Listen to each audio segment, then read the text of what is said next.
I also join. Mr. Speaker, I come from Ugenya. Thank you so much, Honorable Speaker. Thank you, Honorable Speaker. I also rise to congratulate you, sir. And many times fruits just fall by the tree, and they only fall when they are ripe. It is only prudent that a wise man who has discharged his duty responsibly be recognized by his community to be given another level of responsibility. And this is exactly what has happened to you, Honorable Speaker, and I congratulate you. And the great people of Rangwe constituency also congratulate you.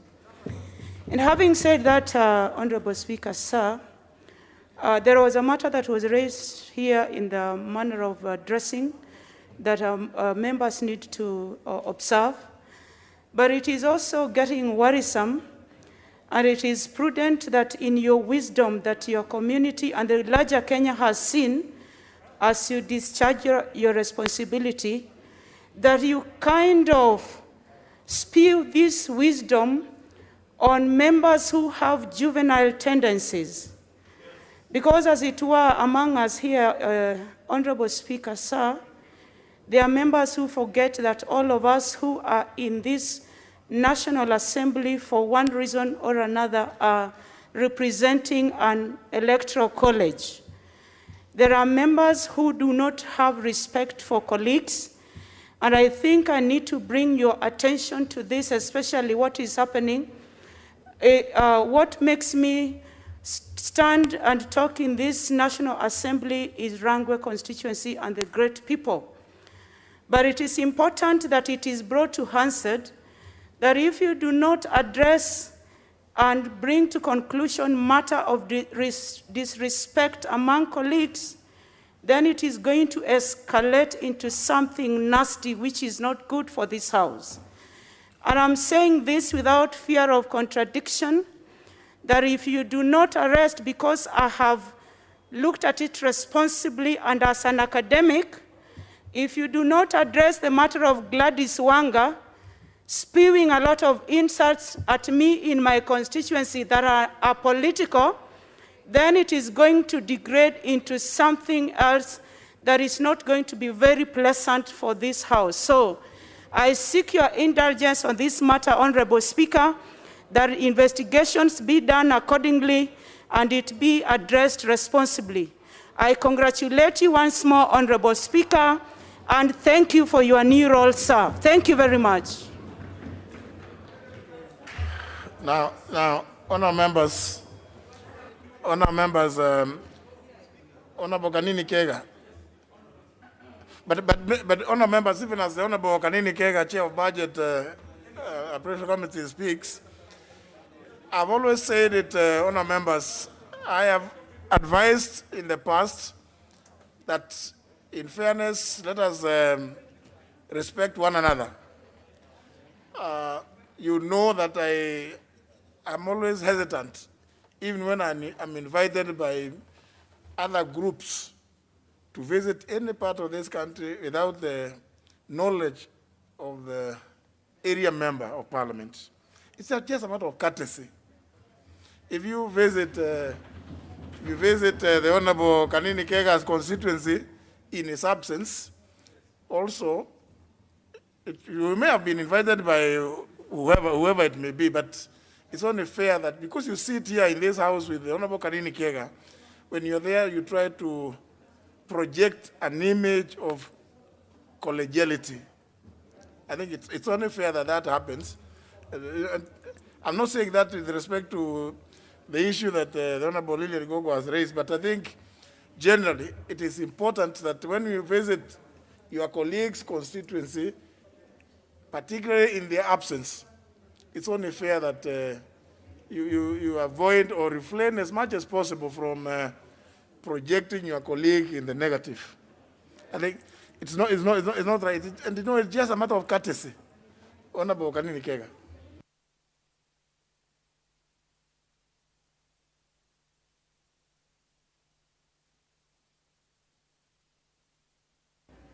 Thank you so much, Honorable Speaker, and I really want to join my colleagues in congratulating you in your new role, Honorable Speaker, that you are given over the weekend. Honorable Speaker, I would really want to remind members here and Kenyans at large that even in terms of the pecking order, Mr. Speaker, in the country, you are number 3 after the President and the Deputy President. You are actually number 3, Honorable Speaker.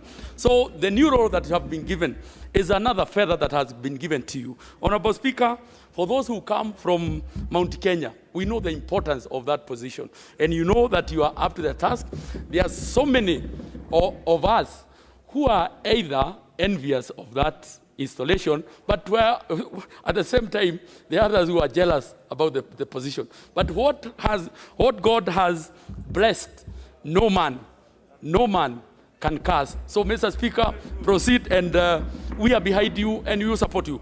Honorable Speaker, on what Dr. Lillian Gogo has actually raised, it happened 2 months ago in my constituency, where a battalion, a team led by the nominee number 1, you know, and himself, another member of parliament, and another senator, in a funeral, which was really not a very good thing because they even snatched a microphone from the father and all that.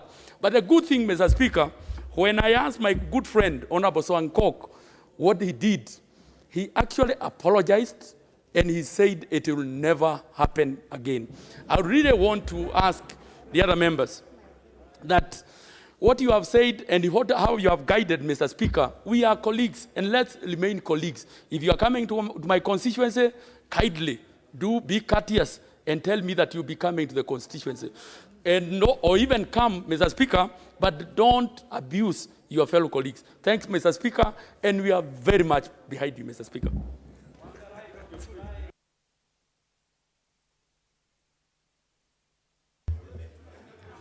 Let's hear the member for Kisumu West. Thank you, Mr. Speaker. Sorry, Honorable John Olago-Luoch, just 1 minute. We'll give you. On the matter raised by the Honorable Lillian Gogo, which also touched on the Honorable Wanga, please, members, don't make reference to it. The matter, I'm informed, has already been referred to the Powers and Privileges Committee.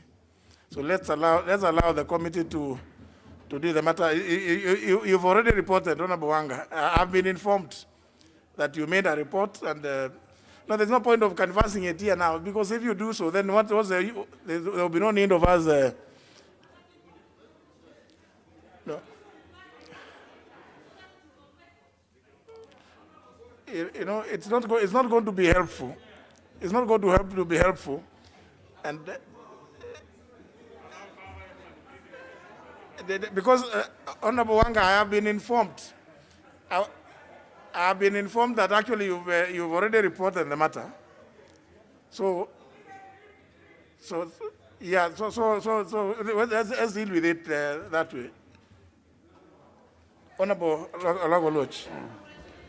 Thank you, Mr. Speaker. Mr. Speaker, I wish to join my colleagues in congratulating you, Mr. Speaker, and I wish we didn't have to trivialize your installation as an elder by Njuri-Ncheke. Mr. Speaker, we are trivializing it by introducing partisan political issues into the matter and forgetting the major issue that your role now entails. Mr. Speaker, apart from Honorable Kamket, you join another team of elders, including myself, although I'm not a spokesman for our nation, but I'm an elder.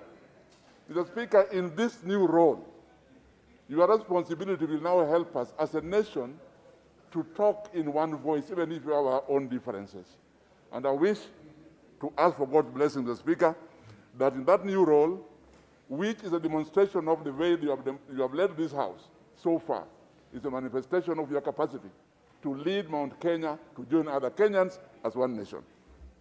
Mr. Speaker, arising from what Honorable Wanga, I don't want to comment on what Honorable Gogo has said, but Mr. Speaker, in the 10th Parliament, we had an ad hoc committee of people who are skilled in mediation and who would help members to reconcile with each other without this pouring out. In my humble view, Mr. Speaker, this pouring out on the floor of the House is a demonstration of the fact that we lack the skills to resolve those petty differences ourselves. Thank you, Mr. Speaker.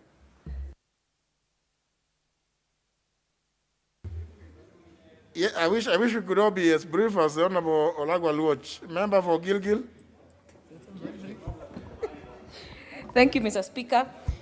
I join my colleagues in congratulating you, and I agree with the Honorable Olagwa Luoch that your coronation is actually a matter of national importance, and it should be given the time that it deserves because it's not a small issue. And the one thing I noted about it, Mr. Speaker, is that it was not controversial. You did not need to go at night. There is no one faction that, that denied it. It was unanimous. And I think that is very serious and very commendable. And Mr. Speaker, you know, being the number 3 in the leadership of this country, it is actually a symbol and it is a sign of what you need to do. And going forward, Mr. Speaker, I cannot see on Abujagagwa, we have a problem because for one reason that you and I know, we also own you as a part of us in Gilgil constituency. So you cannot be limited to Mbere or to Mount Kenya East. We expect that your tentacles will go to the Rift Valley and generally to the country because that is where you belong. Again, congratulations. Deputy Speaker.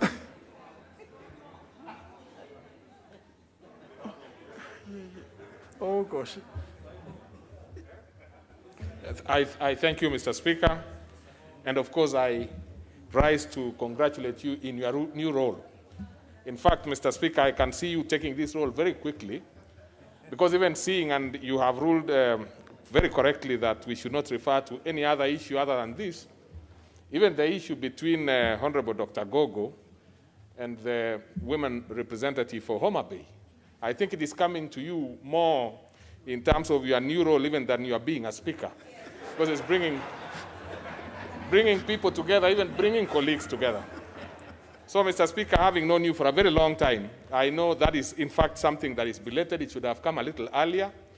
The only thing is I would want to send some few members to go and consult the Nchurincheke for them to tell us whether when they gave you this role, they also allowed your deputy to deputize you so that he can handle the easiest, something I will not take now. But just also to confirm to you, Mr. Speaker, as I finish, that the allegation by the Honorable Member for Tiati, we also will need to still, look into it because coming from that particular region, I know the real elders, because Pokot are part of the larger Kalenjin community, is a group called the Miot. So it is definitely not the Honorable Member, the Honorable Kamket, who is at the head of that one. He must be in some small factional ones, which we don't have a problem because you being the overall head, you can accommodate even the smaller ones like that of Kamket.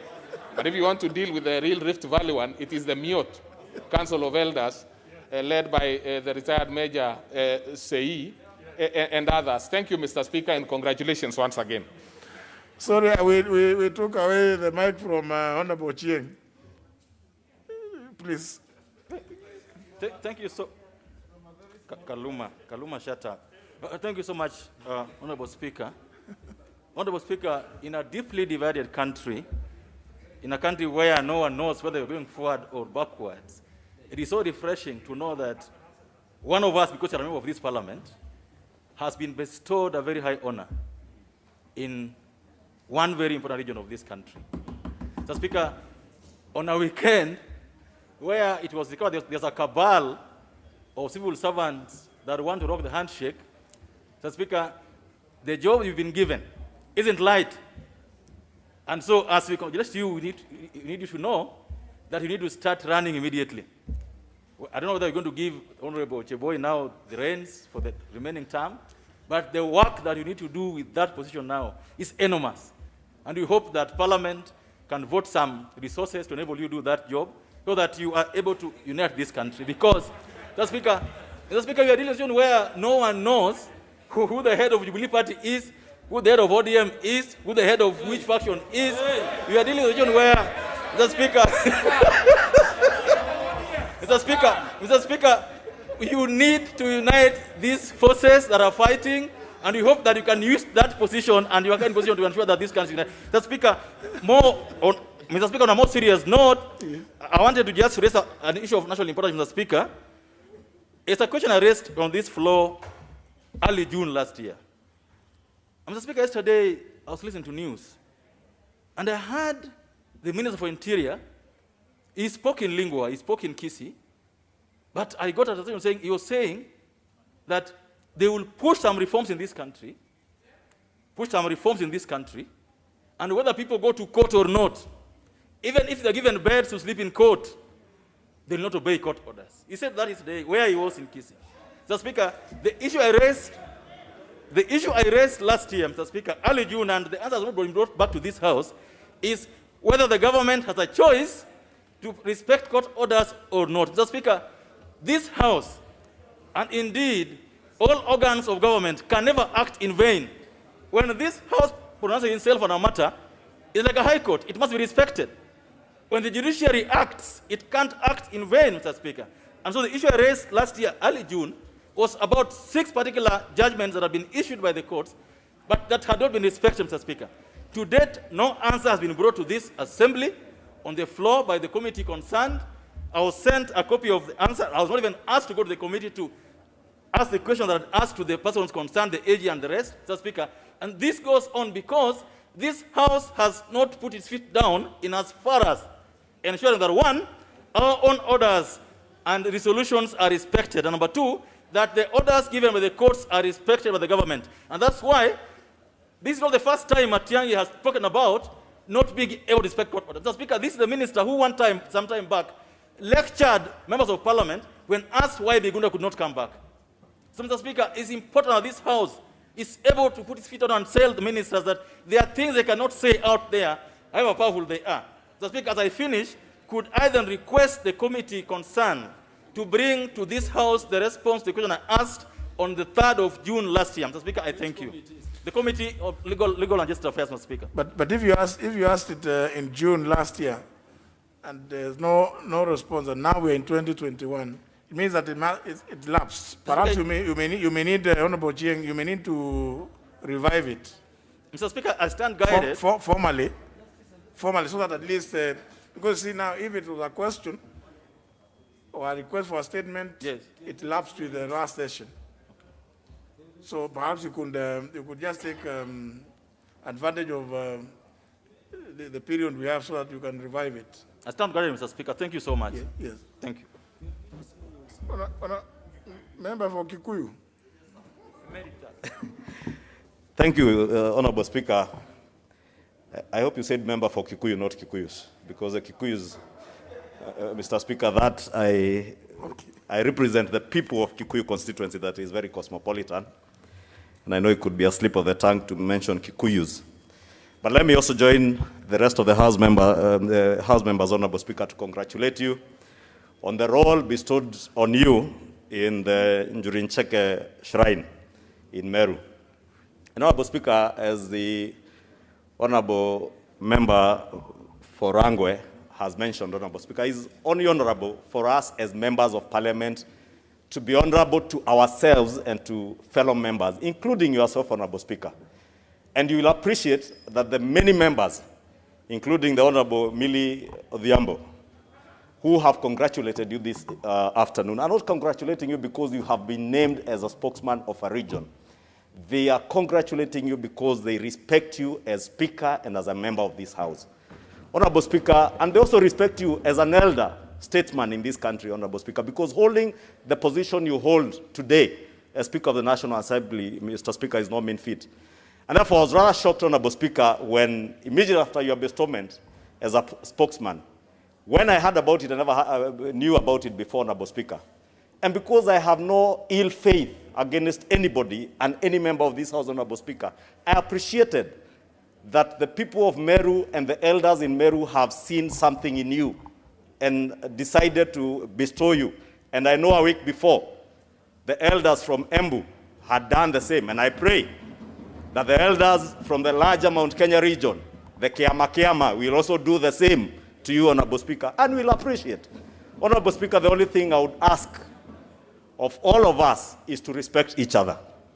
I was rather taken aback, Honorable Speaker, when I saw one of the nominated members who ought to be an elder in our community, Honorable Speaker. And I don't know if the member, the chair of the National Cohesion and Integration Commission, Honorable Commander, is here. Say some very disparaging things against you, not just in your position now as a spokesman of a region, but also as Speaker of this House, Honorable Speaker. The member for Ntonyiri, Igembe North, the Honorable Mauka Maore, said also very unpalatable things about you in a TV station, Honorable Speaker. And this is a behavior that we must condemn as a House, Mr. Speaker. We must respect you.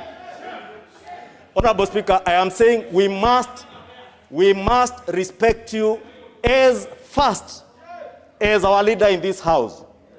Two, as a statesman who has served this country, even as a member of parliament, not seated where you are seated today, Honorable Speaker, but also sitting here representing the people of Siakago, Honorable Speaker. And therefore, I want to ask all these members. I know Honorable Mauka Maore may take offense that he was not invited. And he said things that you are invited to a public rally. It was not a public rally.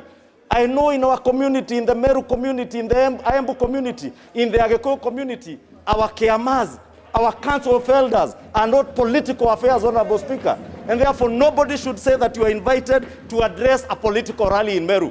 I am sure if you wanted to address a political rally, you have the wherewithal to even mobilize more members of public to attend a political rally than some of these people who are calling you. No wonder some of them are representing, I don't know what interest in this House, nominated to represent a known interest, Honorable Speaker. And they have the audacity to disrespect you. I want to take this opportunity to condemn them with the strongest words possible, Honorable Speaker. They must be ashamed of their... Honorable Speaker, it is indeed shameful, but I want to congratulate you and ask you, as a speaker, Honorable Speaker, sir, as an elder in this country, because you're of age to be an elder, Mr. Speaker. I know you, I know your children. Some of your children are as old as I am, and some older than me, Honorable Speaker. You are an elder, and you can speak on behalf of the people of Siakago, on behalf of the people of Embu, on behalf of the entire Mount Kenya region, and even for this country, Honorable Speaker, besides being a Speaker of the National Assembly. I want to beseech you, Mr. Speaker. The honor that you have been given by the Ayembu people, the Ameru people, Honorable Speaker, is good. But I want to beseech you. It is a small group of elders that have bestowed you with that respect to speak on behalf of the people. Honorable Speaker, those elders are representatives of people on the ground. I want to beseech you to become a spokesman of the people, a spokesman of the Hustler Nation people. Speak on behalf of the people, Honorable Speaker. Speak on behalf of those who have no voice. Speak on behalf of those who have no opportunity, Mr. Speaker. Hold on. Mr. Speaker, you speak on behalf of those who have no voice to attend the Council of Elders meetings. Speak on behalf of those who are not able to attend this House. And with those many remarks, Honorable Speaker, now I want to congratulate you and ask you, Honorable Speaker, that be firm, stand for the Hustler Nation. Now, I think we need to have taken note of what was said by the member for Kisumu West. Let's make it brief. Honorable Fatuma Gendi. Mr. Speaker, to close.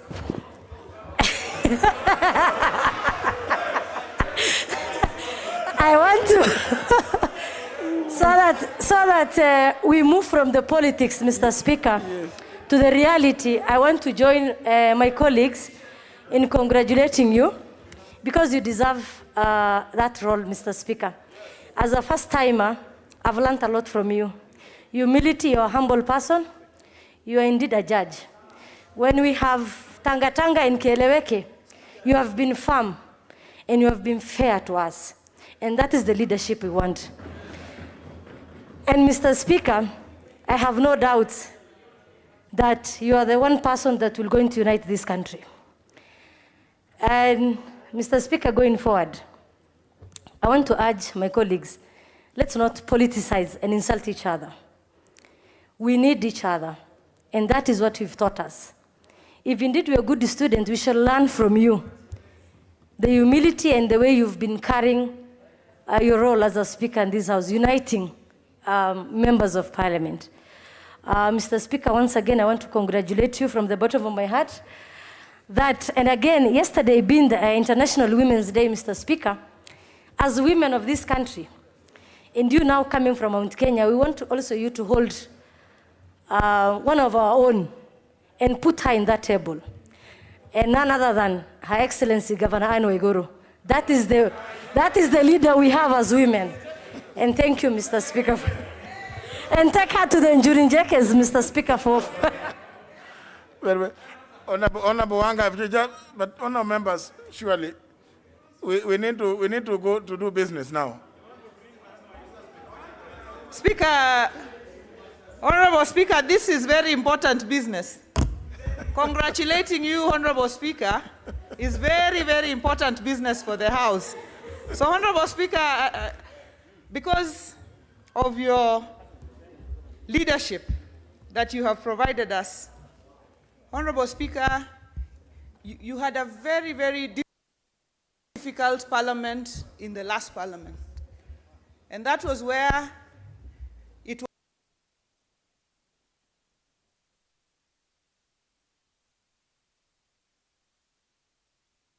patience. You showed non-partisanship on many occasions, even after we had many things and many people said, leave these ones out. You said this house is a house for all members. So, Honorable Speaker, what the Njuricheke have seen is a person who has grown. You have grown from serving in the judiciary for over 15 years. You have gone to Chicago. You have served them for 10 years. You served here as whip in the opposition. You served as chairman of the Public Investments Committee. You came and you have served as the Speaker of this House. You served as the chairman of the CMD. Surely, Honorable Speaker, if there's anyone with more experience, especially in the Mount Kenya region, Honorable Speaker, if there's anybody with huge amounts of experience, it is yourself. So, Honorable Speaker, your coronation and your installation is well deserved. So for that, we all rise to congratulate you from all angles and from every space that we look. Honorable Speaker, I served with you in the Parliamentary Service Commission. You are a man of integrity. And even at times when people expected that you do something out of this world, you always stood by your word and you put your foot down. So, Honorable Speaker, congratulations. Honorable Speaker, on the other matters that have been raised, I am a seasoned member of this House. You have made a ruling. I will hold on to that, and I will let your ruling on the matter prevail, Honorable Speaker, because you lead us and we follow in your leadership. However much I feel pressed to say something, I will hold myself back in honor of this House. Thank you, Honorable Speaker. Thank you very much, Honorable Wanga, for maintaining that. Member for Tigania West. Thank you, Honorable Speaker, for the opportunity to join my colleagues in congratulating you for the coronation over the weekend. Honorable Speaker, may I declare that the shrine, the Njuricheke shrine, is in my constituency. And Honorable Speaker, I was very happy to see the Njuricheke elders invite you. And most importantly, I would like to thank you, Honorable Speaker, for taking up the invitation. It is possible to be invited and then you don't go. Secondly, Honorable Speaker, I would like to inform our members that Njuricheke is a long-lasting council of elders which has been there even before independence, and they take time to analyze before they take action. They are the ones who resolve very difficult problems of boundaries and many other problems, and they must have watched you over time, and they must have realized the kind of person you are. Honorable Speaker, this House is applauding you today because you are a very special man in this country. You have time for everyone, you are extremely patient, you take time to make decisions, and your decisions have been very well informed. Honorable Speaker, thank you very much for taking up that position, and we support you as members of the Mount Kenya East. Thank you very much. What's this? Member for Kisumu East. Yes, Chairman. Honourable Speaker, sir, as the Chairman of the African Parliamentarians Against Corruption, and you, sir, are the President of the African Parliamentarians Africa and the Vice Chair of the World Global GOPAC. It is a great honor for us, sir, to be recognized that one of our leaders in the community and in the fight to corruption is also now the spokesman of a very solid leadership of Mount Kenya. There is nowhere in the world that people do not remember Mount Kenya for this fight for fight of freedom. So, Honorable Speaker, sir, our President of APNAC Africa and the Vice President of GOPAC, we are proud of you and we give you our congratulations, and we are really honored to work with you. Thank you, sir. Member from where? Thank you, Honorable Speaker. I rise also to congratulate you, and to not only congratulate you, but also let you know that we are solidly behind you on this one. Honorable Speaker, those that have spoken before me have congratulated you in a good manner. Some have not understood what it means for you to be in the position you are in, and I want to let them know that leadership in our region traditionally is bottom up. You are recognized in your area, you are recognized in the next, until you become a leader of the whole region. Honorable Speaker, as an elder in the region, I saw it coming. You remember in the year 2018 when I went with you to Mwea, and I told you this is just a beginning. And it was a beginning of a journey that we are now seeing where it is going, Honorable Speaker. I want to let people know that when cultural groups like Jurin Jeke recognizes you, Honorable Speaker, and calls for a cultural ceremony, not a political ceremony, as many would want to convert it. It's to be taken seriously. It should not be taken lightly, because they have taken time to identify you among many.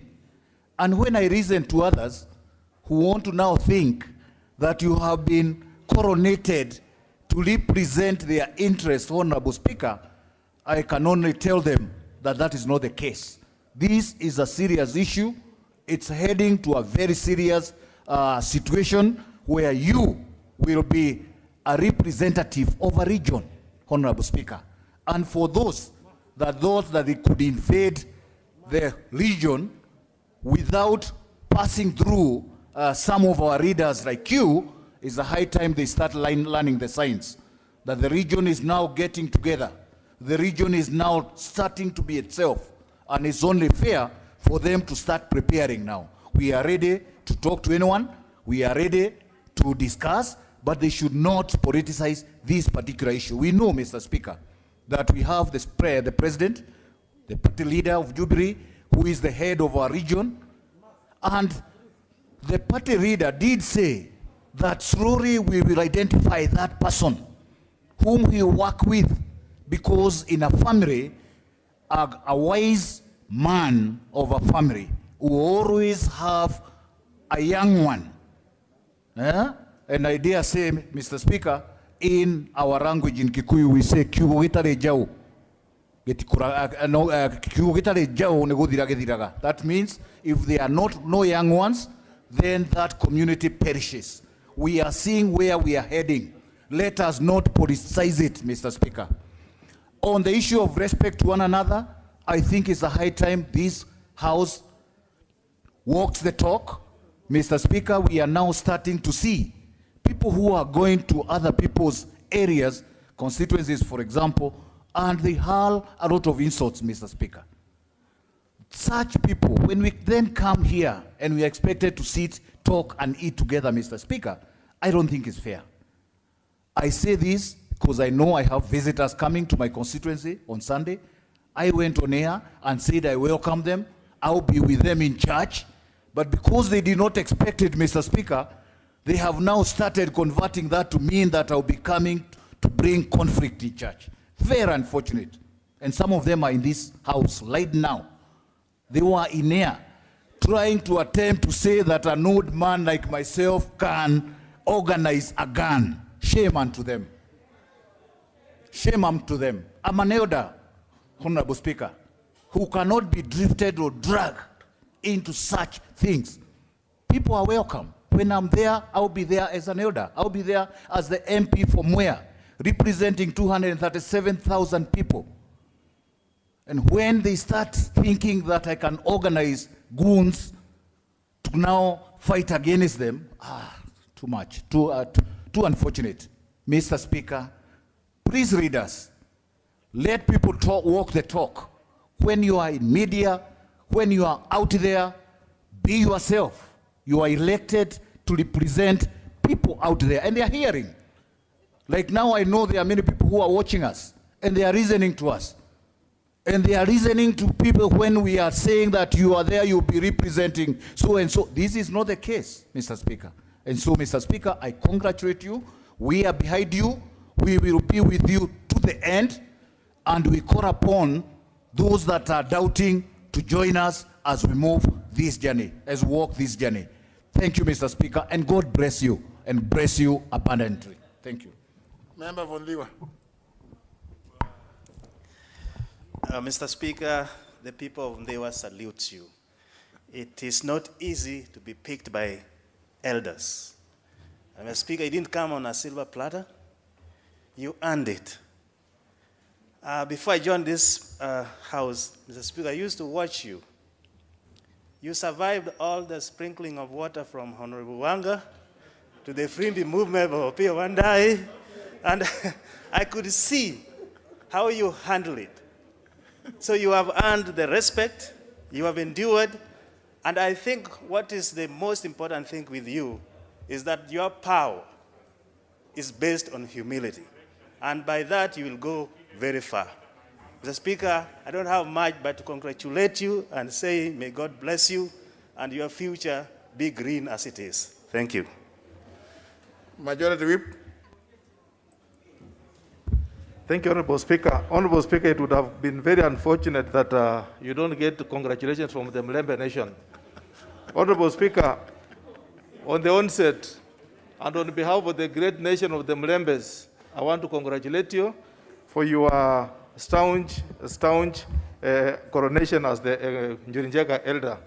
Honorable Speaker, what has happened to you should be emulated across the country. The only way, Honorable Speaker, to resolve dispute among the communities is to have responsive people who can sit together and reason together in terms of their cultural and social well-being. Therefore, Honorable Speaker, by you being the chairman of in the council of the spokesperson of the Mount Kenya East, you have made it very easy that us people from the lower side of the soil will now be able to access the knowledge of the people from the mountain through a common direction, Honorable Speaker, that you can guide us and tell us that this is what is supposed to happen in terms of the mountain and their culture. Therefore, Honorable Speaker, on behalf of the people of the Mlembe Nation, once more, I congratulate you. Thank you, Honorable Speaker. Member for Tharaka. Member for Tharaka is not there. Oh. Sorry. Thank you, Mr. Speaker. It is Honorable Wadhayu who distracted me trying to find out slightly more about Njurincheke. Mask. Thank you. I have my mask on now. Mr. Speaker, allow me kindly to congratulate you on my own behalf and on behalf of the people of Tharaka, who are quite close to the Tigania and the Igembe, where Njurincheke is actually anchored.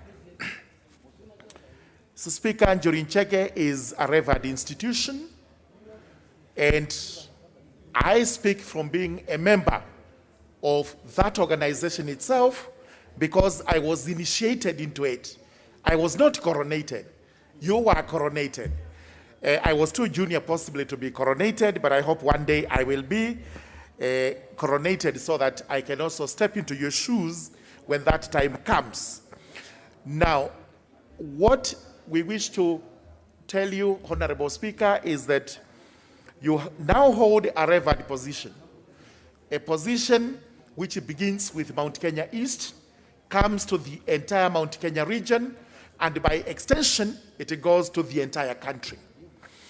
Kenyans will be watching you because you've got to give them guidance and leadership in matters that are very difficult, in consonance with the practices, the norms and the practices of the jury, which include peacemaking, unity, and ensuring togetherness in communities. Therefore, as you move forward to step into those shoes, Honorable Speaker, you have to be prepared to discharge those duties. We know very well that in spite of the fact that there were no political overtones in the coronation, we have since then had many things being said about it, and that, oh, this is going to happen, that is not going to happen. But mine would be to advise you to be careful not to be yoked with some, whether presidential candidates or other persons who do not have a very bright future, especially in terms of the presidency. The reason being you are number 3, and Kenyans are looking forward to your promotion from number 3 to possibly number 2 or number 1. But that can only be a reality if we make the right choices and away from influences which actually are not, do not resonate with the will of the people. Let the will of the people of Kenya be upon you as you endeavor to move forward, to unite this country, and also to give us leadership. I congratulate you, Mr. Speaker. Oh gosh, honourable members, I thought member for Yatta. Thank you, Mr. Speaker. Mr. Speaker, where I come from, we have a custom of recognizing somebody's achievement when he's alive, Mr. Speaker. Mr. Speaker, many might not know, before you joined politics, you served 5 years as a principal magistrate. And within that profession as a principal magistrate, your colleagues saw you fit to serve as the chairman of the Judges and Magistrates Association. Mr. Speaker, in 1997, I believe, you tried your luck in politics, and you served in the 8th Parliament, and indeed I served with you in the 9th Parliament. And as a member of Parliament, Mr. Speaker, I can say you are among one of the best members of Parliament during that time, Mr. Speaker. Later on, Mr. Speaker, you have come here to serve as a Speaker, not only one term, second term, Mr. Speaker. And now, Mr. Speaker, that makes me start suspecting when you're in primary school, you must have been a monitor. And when you're in secondary school, you must have been a prefect, Mr. Speaker. That is for you to confirm. So, Mr. Speaker, as I congratulate you on your new achievement and your recognition by the Enduring Jeke, I want, Mr. Speaker, to appeal to members of Parliament. We all saw what happened in the 2 by-elections which took place. In fact, not the 2 for Parliament and the others for county assemblies, Mr. Speaker. I say so because we have a by-election coming up in Machakos. I need to remind members, and more so the new members, elections is only a democratic process. Do not go and fight the other members. Do not give goons money to attack other members of Parliament, Mr. Speaker.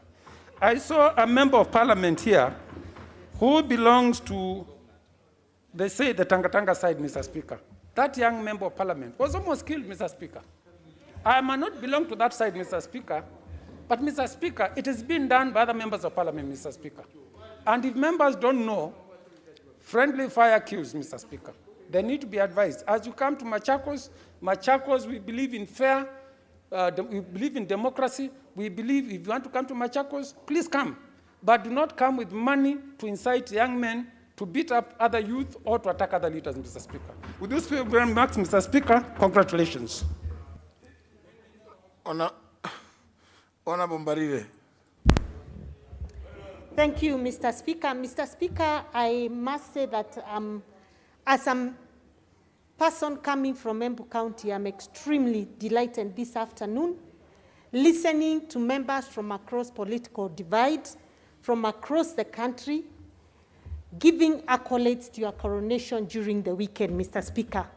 And that only confirms the fact that you've been a leader that has provided leadership impartially, a leader that has respected members of parliament, a leader that has given a fair playing ground for members of parliament in this house. And so I really want to congratulate you and tell you, as a people of Embu, we are extremely proud of your leadership. We are even more proud that people from without Embu County have recognized you and seen it fit to coronate you as an elder and spokesperson for the region. And this is the first time, really, Mr. Speaker, that we, the people of Embu, are getting that kind of recognition, Mr. Speaker. We haven't seen this happen before, and so I must say that you've truly made the people of Embu County very proud, and we will support you in your future endeavors, Mr. Speaker. Mr. Speaker, I've heard many people say a lot of good things about you, and I must say, having been a member of parliament, this being my 4th term, that indeed you've provided the right leadership at a very difficult time in the history of this country. Mr. Speaker, you have given every member a chance to see you in the offices. Mr. Speaker, right here in this chamber, I've seen you ensure that you take care of all the interests during debate, Mr. Speaker. Mr. Speaker, I've also seen even moments when members are traveling and you have to make a choice of who goes and who doesn't, you always ensure you balance. And therefore, Mr. Speaker, you come out as a person who is above our political divides, who is above our tribal inclinations or political inclinations. And I want to say that this only shows that you are a leader capable of doing even better given a higher position going forward. And we support that. And I pray that there was some advice you were given earlier by a member of parliament who said that the decisions you make going forward will be very critical on your upward mobility, and we'll be looking closely at the decisions you make and looking forward to being part of that process, Mr. Speaker, as people of Embu County. Finally, Mr. Speaker, let me just say that I too participated in the by-elections that happened in the last 1 week, and I have never faced so much political violence in my life. I have been a politician for this long, but what I saw in Nakuru was very disheartening. And I really hope that going forward, number one, we will have an impartial security arm of this government that will be able to oversee peaceful and fair elections across the country without fear or favor, Mr. Speaker. Because the worst thing that can happen is when we civilians decide to go for each other and the people who are supposed to stop you are partisan, Mr. Speaker. So I really hope that we will not witness what I saw in Nakuru, where Honorable Nixon Koril was almost beaten up and killed by a gang of youth, Mr. Speaker, for no reason other than standing at a polling station as the chief agent of that polling station. And we should all be very, very worried as members of parliament with that kind of culture, because it means any of us can be a victim, Mr. Speaker. So we must all collectively condemn any act of violence that is politically instigated and ensure and insist on impartiality on the part of security organs to ensure that there's peaceful and fair elections that take place. And because there are more by-elections coming, I really want to beg that going forward, especially so, the National Government Administration and the IG, Inspector General, will ensure that never again will we see any form of violence in any election in this country, because we've come from a dark past of 2007, and we must never forget where we came from. So, Mr. Speaker, I hope you, as an elder, as a leader with a great future, will play your role in pushing for that kind of environment in our politics going forward, especially now, of course, you're seeing a lot of politics going on. With those many remarks, I beg to congratulate you and support the discussion. Member for Funyula. Thank you, Honorable Speaker. On behalf of the people of Funyula, the great constituents of Funyula, we take this opportunity to congratulate you for your coronation as an elder of Nchurincheke. Indeed, that's a very big honor, and I trust you deserve to hold that position. And I hope, Honorable Speaker, you'll use that position to advance the ideals, virtues, and values of the people of Kenya collectively. Because Kenya is one undivided country, we should not descend to partisan and tribal cocoons that do not support the ideals of the people of Kenya.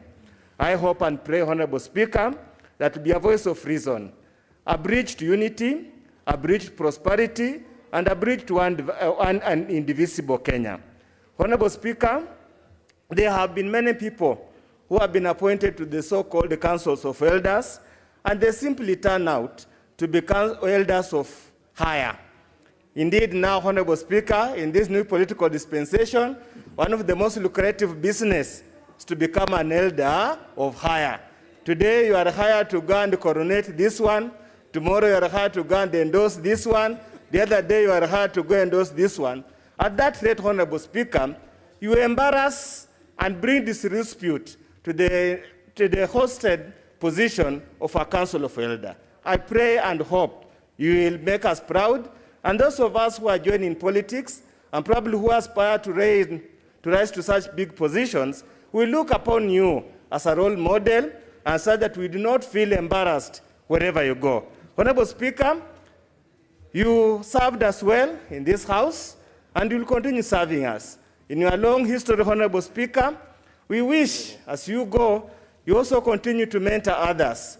The many years you served in Western Kenya in various capacities in the judiciary are well noted. The only regrettable part, Honorable Speaker, on a lighter note, I walk around and I see no photocopy of yours in the entire Western region. We hope one day you will go back and fulfill your noble duty of spreading the good seeds that have brought you to that level, so that there are people who would also come after you. Honorable Speaker, as I conclude, we are honorable members of Parliament, and I'm here to address my colleagues. We belong to different political positions, political persuasions, but ultimately and finally, we are members of the National Assembly. We deserve to respect each other in whichever circumstances. I will never go to any constituency and insult anybody. I hope those who go on roaming and moving people other members' constituencies will also do the same. It's so unfortunate to come to somebody's constituency or mine and insult me and expect me to keep quiet. When we are outside there, we'll deal with you squarely and perpendicularly. Thank you, Honorable Speaker. Member for Mosop. Asante sana, Bwana Spika. Nachukua nafasi hii pia kwa niaba ya jamii ya Nandi na constituency ama kata ambayo mimi nasimamia Mosop, kukupongeza sana Bwana Spika, kwa sababu kupewa heshima kubwa na jamii yako kuwa kiongozi si kitu rahisi. Sisi kama jamii ya Nandi tuko na wazee kama hao.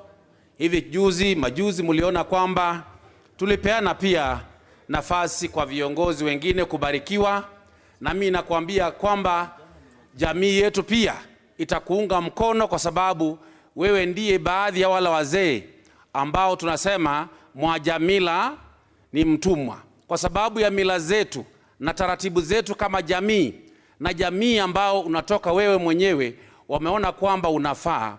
Sisi tunakuunga mkono na tunakuomba kwamba tumia nafasi hiyo kama balozi wa amani, kwa sababu taajibika ya kuwa wakili, umekuwa hakimu, umekuwa mwanasiasa, lakini sasa wewe ndiye unasimamia kiti cha spika katika jamii. Wale viongozi wote walio juu yetu, awe rais, awe naibu wake, awe viongozi ambao ni wapinzani, wote mmetangamana kwa njia moja ama nyingine. Tunakuomba kwamba kwa karne hii uwe kiongozi yenye matumaini kwetu na kwa Wakenya, kwamba kwa wakati wote, wakati heshima ya wazee inavyotakana ama mashauri, uwe mmoja wao. Tunakuunga mkono kama wabunge, uendelee mbele kuweka nyumba hii ya bunge kuwa nyumba ya heshima, na naomba na kusii viongozi wenzangu kwamba sisi ni mfano mwema ambao wananchi kule nje wanaiga. Tujipe heshima, kwa sababu heshima haitatoka kule nje kama sisi wenyewe hatujiheshimu wewe wenyewe. Bwana Spika, nikimalizia, nashukuru kwa sababu imekuja kwa wakati mzuri kwamba nchi hii inaenda kutafuta uongozi ya rais ya 5. Tumia nafasi hiyo ukiangalia kwa macho yako kwa upefu na kwa makini, hili kiti ambacho utakachokilenga iwe kiti ambacho kitakuunga sisi wote. Ya mwisho ni kwamba kama unaweza kuweza wanasiasa, ni nani mgumu kuliko mwanasiasa? Na wewe ndio mwanasiasa mkuu. Na ya kufurahisha zaidi na kutamausha ni kwamba unaelewa sheria za nchi hii, na wewe ndiye uliyeweka kidole chako na bongo lako pale. Tunakuomba usimame imara. Viongozi ambao wako hapa na wala ambao wako nje na wananchi wa Kenya wanategemea wewe na sisi viongozi hapa tutoe maamuzi na mwelekeo, hasa kwa wakati huu ambao kuna manunguniko hapa na pale ya katiba ambayo inatasamiwa kubadilishwa na wengine wanaona kwamba haifai. Tungepewa nafasi sisi kama viongozi tuchangie, kwa sababu kwa mamoja tutakuwa pamoja, na kwa uongozi wako tutakuwa na baraka. Mungu akusidie neema na akube ubora wa afya na upefu mwingi wa fikra na mawazo. Asante sana.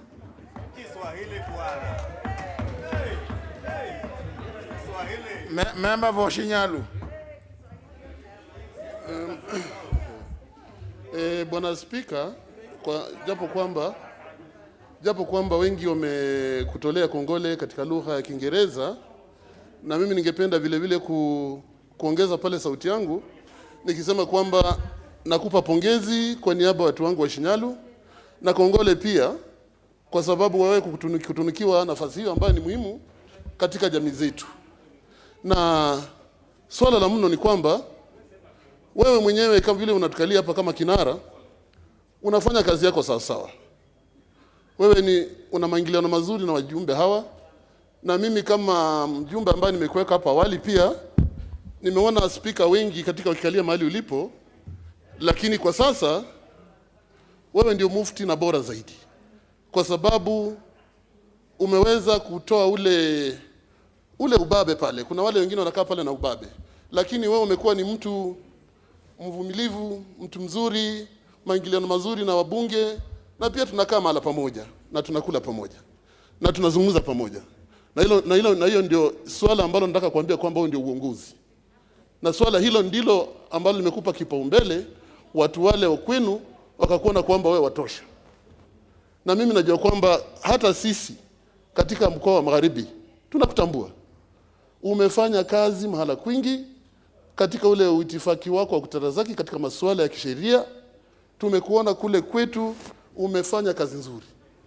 Japo kwamba kama ilivyosemekana kule labda mambo yapo, lakini tunajua kwamba pia wewe si mchache katika maingiliano na watu. Kwa hivyo sisi tunakusifu na tunakutakia kila laheri, kwa sababu wale watu wa mlima, upande wa mlima hawakukosea, kwa sababu wewe mwenyewe umejaa tajiriba na vile vile una ukiritimba mkubwa sana katika masuala ya kisheria, masuala ya mambo haya kanuni za kudumu na kadhalika. Tukirudi katika bunge, wewe umeleta mabadiliko mengi sana katika bunge hili. Tumeona kanuni za kudumu zimekuja katika Kiswahili. Tunaweza kuzungumza katika Kiswahili kwenye bunge. Tunaweza hata tumewapika wale wenzetu wale wa Tanzania. Kama unavyojua kwamba Kiswahili cha Kenya ndio cha standard mkubwa. Na wewe umetusaidia sana hapo na tumefurahia. kwa sababu tuna ule ustandadi sasa. Tunaweza kuzungumza Kiswahili hapa, tunaweza kusoma mambo mengi katika kanuni za kudumu. Kwa hivyo nataka kusema heko, kongole, na hata nikienda kule kwetu nitaweza kuwauliza wale wengine ambao ni wenzetu waweze kuiga mfano wako, na hata sisi tukija kule janibu zile za mlima tutaweza pia kuja kule tumwambie pia baba wa kwetu ambaye tunamjua ule ndio kiongozi wetu kule kwingine, tumwambie ukienda kule ujue kwamba kuna kigogo, na kigogo huyo anaitwa Bwana Muturi. Kwa hivyo nasema baba Raila Odinga, sijasema Musalia mimi. Kwa hivyo nimesema wakati ule ukifika tutakuja kule pia tuweze tukuombe wewe, tukuambie bana tembee pamoja. Na tunafurahia kwa sababu tunaona viongozi wanaibuka, na wewe ndio wale viongozi ambao wapya, viongozi wana mapinduzi, ambao wana mawazo mapya ambayo yaweza kusukumiza twende mbele. Kwa hivyo nataka kusema heko, na mimi naunga wote wale mkono kwamba wafaa zaidi, na kama kuna nafasi pale mbele usikawie bana. Nenda kule kwa sababu tunajua kwamba wewe ni wetu. Shukran. Now, honour members, I appreciate, but can we close? Can we let's hear the member for Saboti, Honourable Caleb Amisi. Is that all?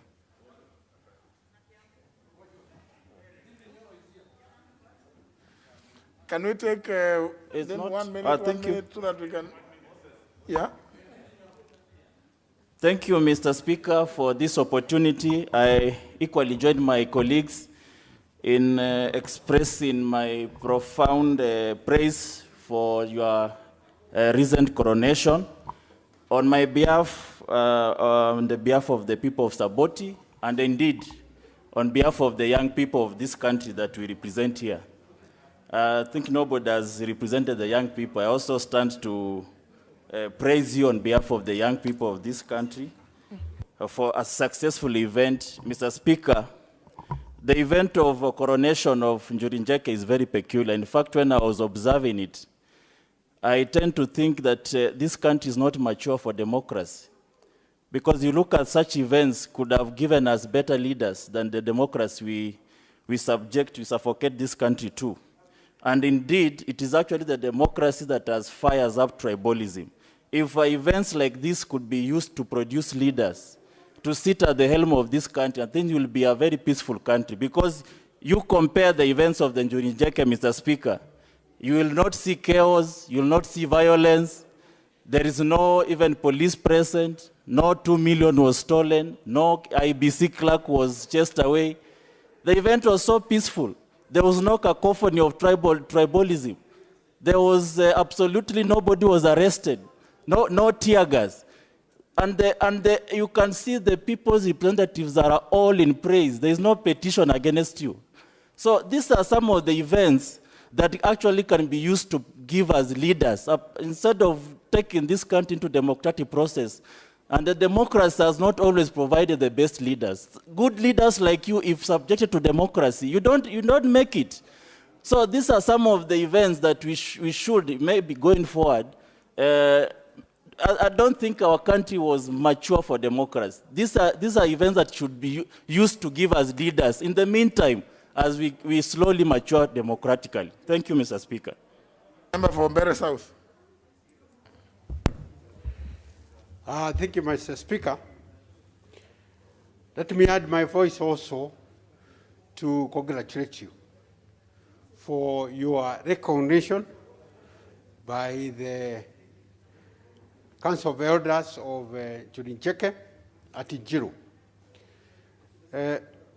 Honorable Speaker, what the members do not know is that long before you went to Njiru, in the shadows of Mount Kiang'ombe, in Kanywambora, the Council of Elders of Mbeere, known as Gome, had already met and decided that our son is now mature, is now ready to move out and face the world. And they give you their blessings. Mr. Speaker, so I stand here as a Mubere, very proud And I know this afternoon, all bearers are very proud to see you being recognized way beyond the boundaries of Bere. And Mr. Speaker, I have watched this House, and we've received accolades from literally everybody, both sides of the divide. People who do not agree, today they have agreed that surely your leadership has been recognized. I fear, Mr. Speaker, that moving forward, that there will be many factions that will be approaching you. And I've heard the honorable member for Honorable Kamket already inviting you to some grouping. But Mr. Speaker, we are not giving you accolades because you are in some grouping. We are giving accolades because you refused to be in the groupings and became neutral and became the speaker of all. When we disagree, we come to you. So I hope and I pray, Mr. Speaker, that moving forward, as Kenyans are watching, Mr. Speaker, the reaction that we're seeing from this House is the reactions of Kenya. They are watching. They are feeling what you're feeling. They have watched throughout your tenure as a speaker, and they know they can trust you. My prayer is that, Mr. Speaker, that you not fall into a trap of going to some partisan groupings and then joining our fights. I hope you stand as a true elder and be the arbitrator in Kenya. Mr. Speaker, Kenya is very apprehensive right now as we speak. They are not sure where us as leaders we are leading them to. They are wondering what will come of next year, 2022. It is only a character than yours that can calm the nerves, that can give people hope. And I pray and I hope that, Mr. Speaker, moving forward, now that you've been blessed by the Beres, you've been blessed by your people of Embu, you have been blessed by Mount Kenya East, that wave will continue all the way to Turkana and to the coast. And that finally, Kenya will find somebody that they can rally around. With those few words, I congratulate you, Mr. Speaker. Thank you. Member for Kitui Central. Yeah, thank you very much, Honorable Speaker. Honorable Speaker, let me also join colleagues in saying congratulations to you. Honorable Speaker, we have a lot of people can say congratulations on their behalf. We start with the Kitui Central people. Honorable Speaker, all our members are aware that Africa Region, CPA, the Commonwealth Parliamentary Association, you're already the president. So even people out there have already confirmed that you are up to that level. And we just want to say, Honorable Speaker, this honor is a great honor to you, and also a great honor to us who are in this parliament, because you are one of us. Honorable Speaker, I'm sure we are all looking forward to you, and I'm sure in this country, as we are talking today, no other leader would get the kind of congratulations we are getting from all corners of this country. If it was another leader, you hear this region saying no, another region saying, and it was very clear when some of us started going to those small groupings. You could hear people shouting, saying that even the leader you are saying is the leader is not getting the kind of support you are getting in this House. And this is because of your experience, Honorable Speaker. Since I joined this House, most of us have been looking up to you in terms of how to conduct business, how to carry ourselves around so that you earn respect from our colleagues. And I only want to encourage, Honorable Speaker, those new members of Parliament who joined this Parliament, and I think this was said by other members, that when they go down there to other people's constituencies, Honorable Speaker, you know, Honorable Speaker, it's very wrong you come to Kitui Central, and you know I'm the leader there, and you start pretending there is no leader elected, and you are elected from somewhere else. So even as we go around, Honorable members, it's important that when you get to your colleagues' constituency, please, respect the fact that he's elected. He can't be the member of Parliament if he was not elected like you.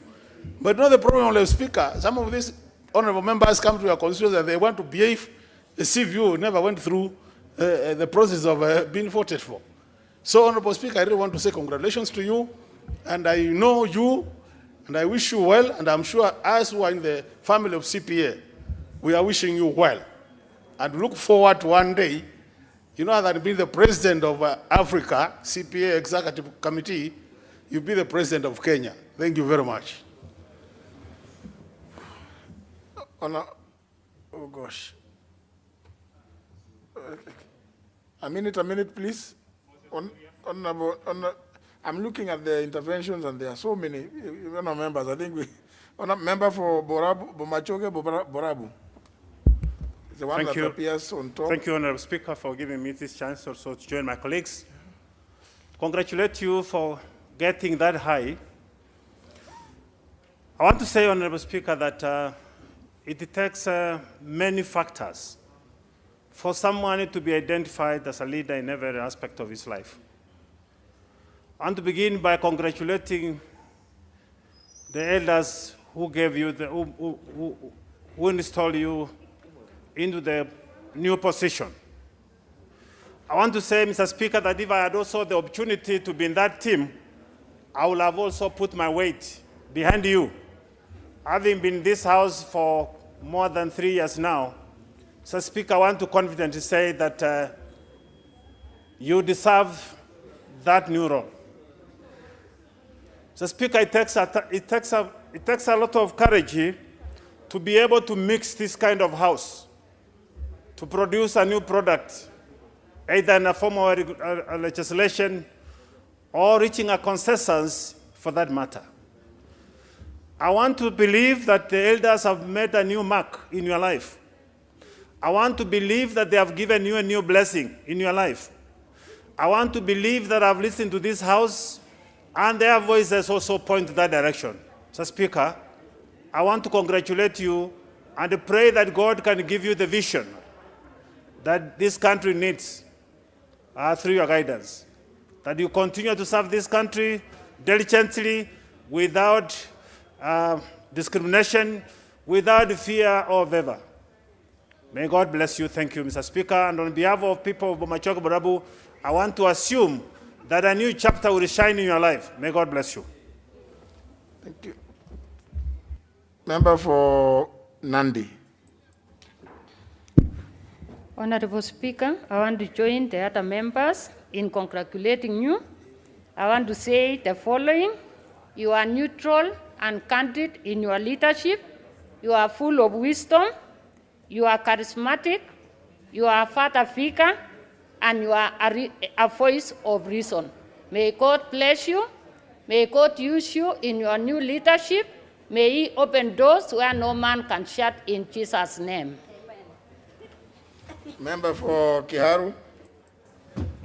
Thank you very much, Mr. Speaker. And I rise also to congratulate you following the coronation. And Mr. Speaker, many members may not know that Kiharu constituency is home to the origin of Gikuyu and Mobi, a place called Mukuru and Nyagadanga. And Mr. Speaker, therefore, by inference, I can therefore say that I am a member of Parliament for the Kikuyu community, Mr. Speaker.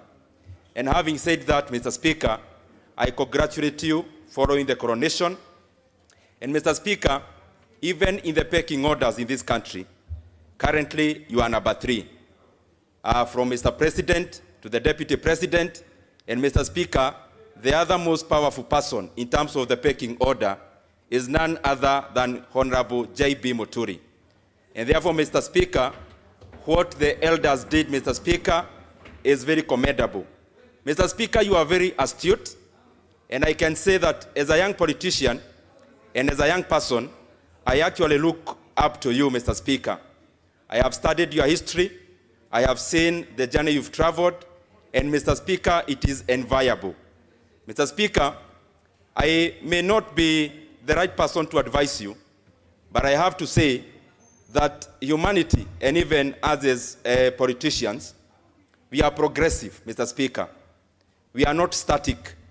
Mr. Speaker, we always look forward to the progress. And Mr. Speaker, now that you have been coronated, Mr. Speaker, you cannot afford now to rest. You have to aim higher. And there are only 2 other positions remaining, Mr. Speaker, in terms of even the pecking orders.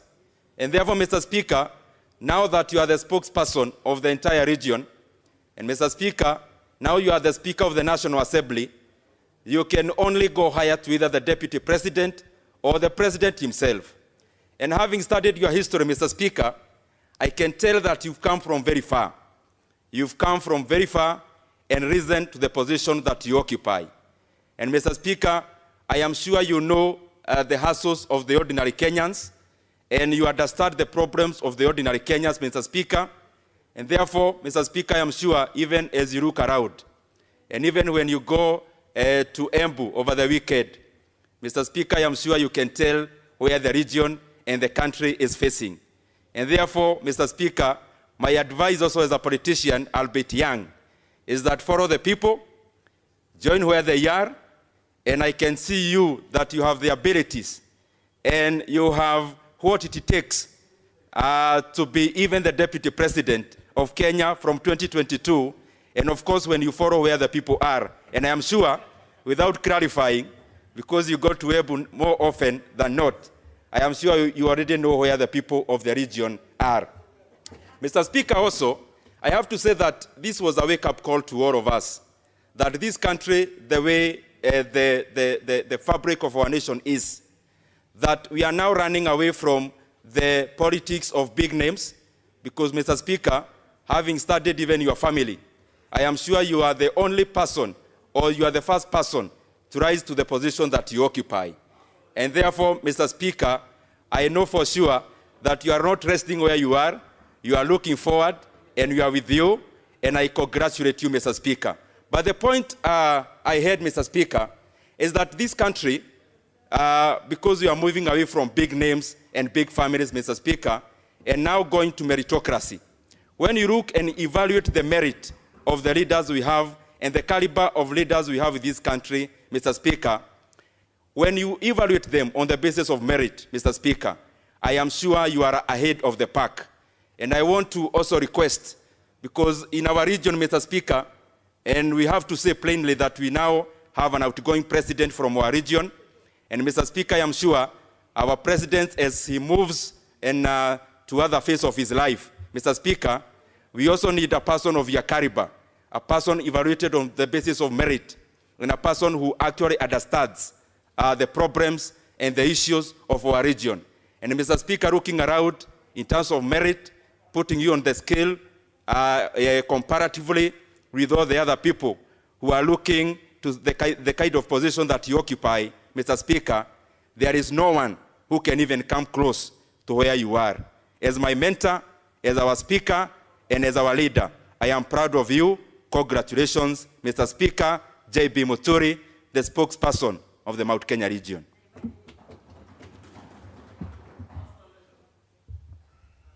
Now, honourable members, is it not possible we can, I appreciate, honourable members, but I'm just,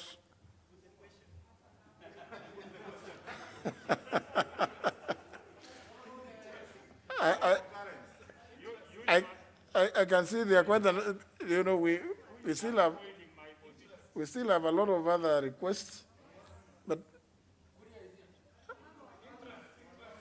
now I'm being told wamama wako hapa. This year now, then the wamama. Nairobi. Honorable Mushomba. Thank you, Mr. Speaker, and the elder who is now the bestowed the honor to be the elder of Njorinjeke, the men that have the elderly respect from the community from the Mount Kenya region. As a woman leader, I must say, this did not just come as a mistake. The elders must have sat down, they must have evaluated and re-evaluated you from when you started being in the public limelight to where you are today. Mr. Speaker, we are used to negative news covering members of parliament over the weekends. On our screens, we see members of parliament chasing each other in funerals, in burials. We see negative news concerning members of parliament wanting to be the first ones to be vaccinated about COVID, which is not true, and such like negative news. But you gave us the best piece of news over the weekend, We saw you walk in honor and pride, representing the great men of Mount Kenya in that event. No heckling, no stone throwing, no police in sight. A well-managed, calm event you held. That tells us who you are. It tells us you are a sober leader, a contained leader, a man of respect. The only thing, Mr. Speaker, is that I looked around and I didn't see women of the Mount Kenya in the event.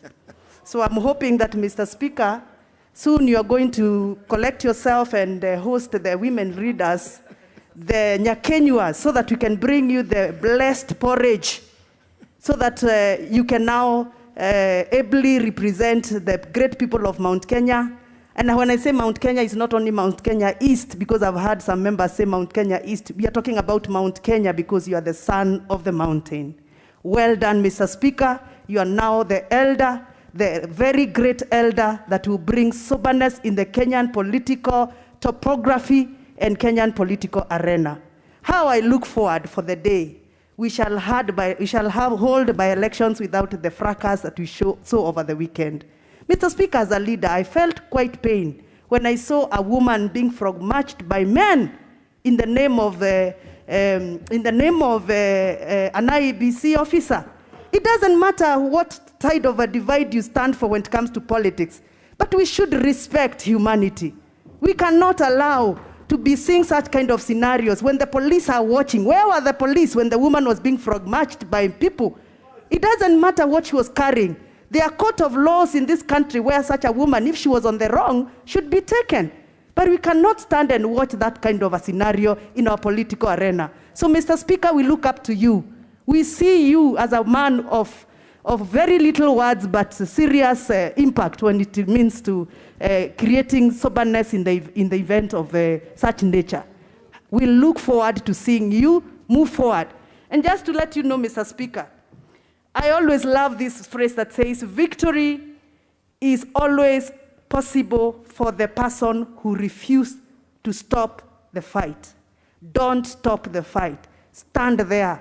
We look up to you. You are our mentor, and we are with you. Thank you and congratulations, Mr. Speaker. So honourable members, now what do I do? Do I? Because now I can see it. The International Women's Day, Honourable Millie, was yesterday, wasn't it? Member for Pokot South. We can transfer to today. Honourable Speaker, I thank you for giving me this chance to join my colleagues in appreciating what the nature did to you, Honourable Speaker. I call it nature.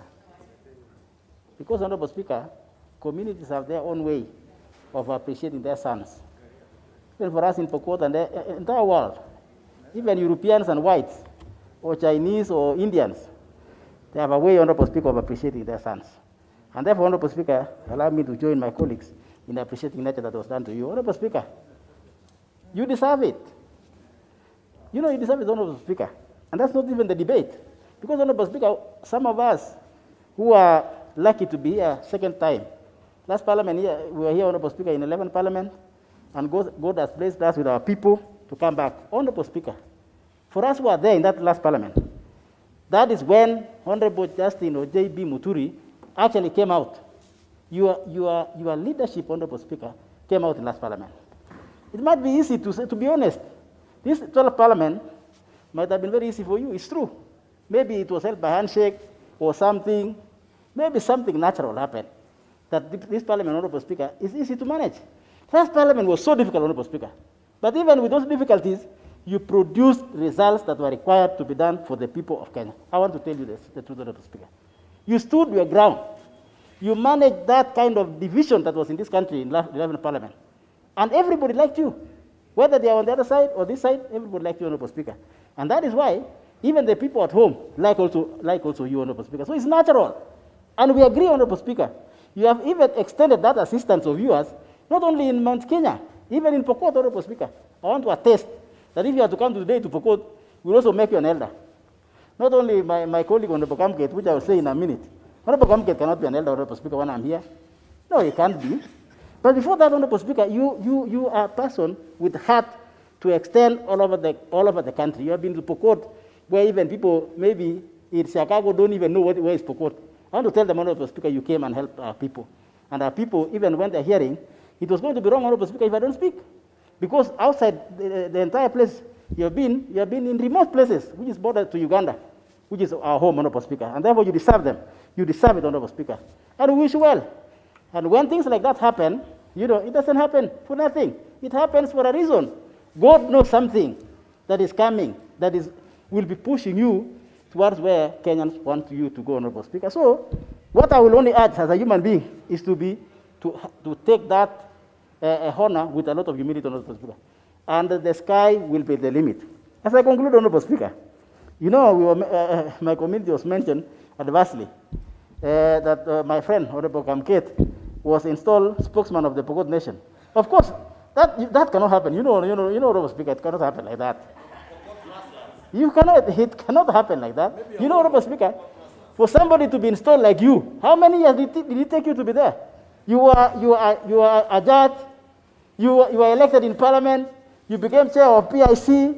You became chair of parliamentary caucuses. You became CMD. You became speaker. Not only once, twice, Honorable Speaker. My colleague, my friend, my mono, Honorable Kamket. There's never been anything, Honorable Speaker. So how can he claim to be installed? Honorable Speaker, you know what I'm referred to. I don't want to say it, dear Honorable Speaker. And you know the people who refer me. But I'm humble, Honorable Speaker. But I don't claim and just stand on top of roofs and speak the way. I'll tell you, the Speaker, leadership is earned. And my colleague, Honorable Kamket, in Parliament, for example, if we were to give eldership in Parliament as Pokot people, we would have given Honorable Moroto because he's having his fourth time. I am the second, Honorable Speaker. How can a mono talk when I'm around? Where? That's why he has gone, Honorable Speaker, because he knows I was going to speak. And he got some few people whom we called elders, maybe somewhere in Tiati. Tiati, Honorable Speaker, is one constituency in Baringo County. So even if you have become a spokesman, you are a spokesman of one constituency. West Pokot County is more than that, four constituencies. That is where the original spokesman should come from, Honorable Speaker, not my colleague. But anyway, I wish him well. It's good to be ambitious. But I'll advise him, Honorable Speaker, this afternoon to come to your office tomorrow so that you can guide him on how to become a real elder, how to become a trusted elder. And it comes slowly. It's not, how old is Kamket? And he needs to be 70 years. In Pokot, when you are 70 years, is when you become a spokesman. Not less than that. Maybe a spokesman of some people who are going to be circumcised, but not a spokesman of a community like you have been bestowed, Honorable Speaker. You are the right, even if it was going to be in Pokot. You would be actually the spokesman even in Pokot. Not small people who are monos, who have not even finished first term. Let him first of all finish first term. He comes to you and us, then we learn. But Honorable Speaker, I thank you. And God will bless you, Honorable Speaker. You are going far. You are going far, my brother. Humble yourself before God, and God will bestow you what you don't know. I thank you, Honorable Speaker. Member for Nambale. Thank you, Mr. Speaker, sir. Let me add my voice. Let me add my voice to those who have wished you well in your new appointment. I think it will be a challenging appointment. You'll use soft power. You're not going to use the power of the law, the power of our standing orders.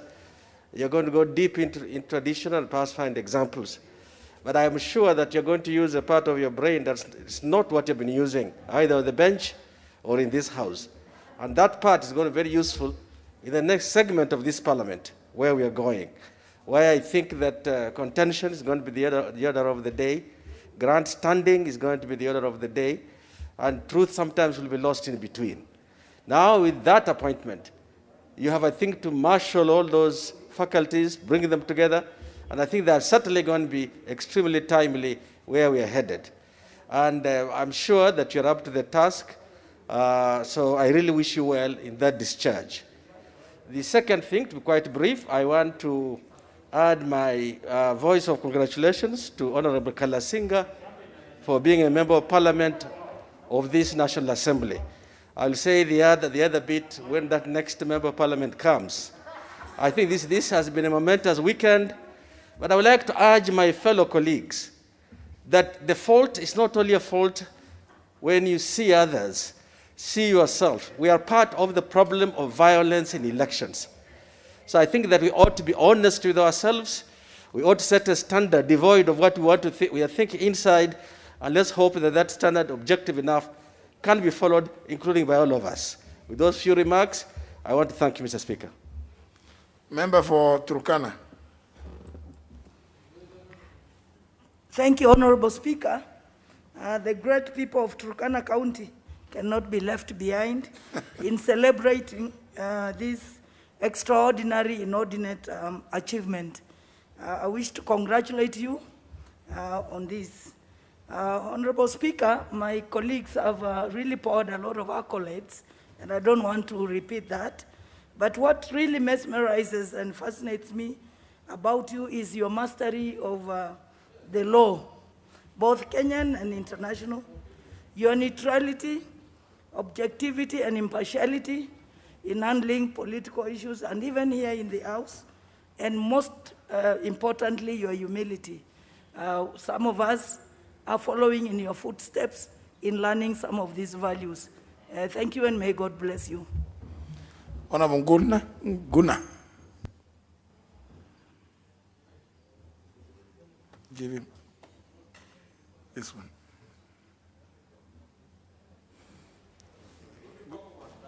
Oh,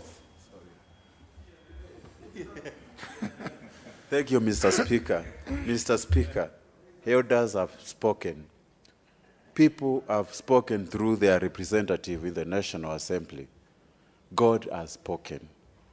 Mr. Speaker, on behalf of myself, the people of Mwingi West, and my family, let me take this opportunity to say congratulations to you. When I met you the first time, you spoke me in Kamba, and I was really moved, Mr. Speaker.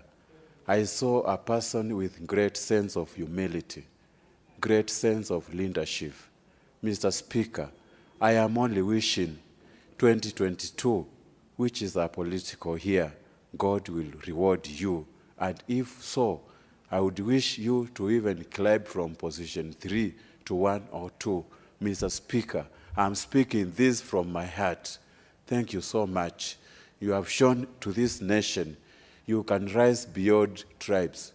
You can transit beyond regions. Mr. Speaker, you have demonstrated that.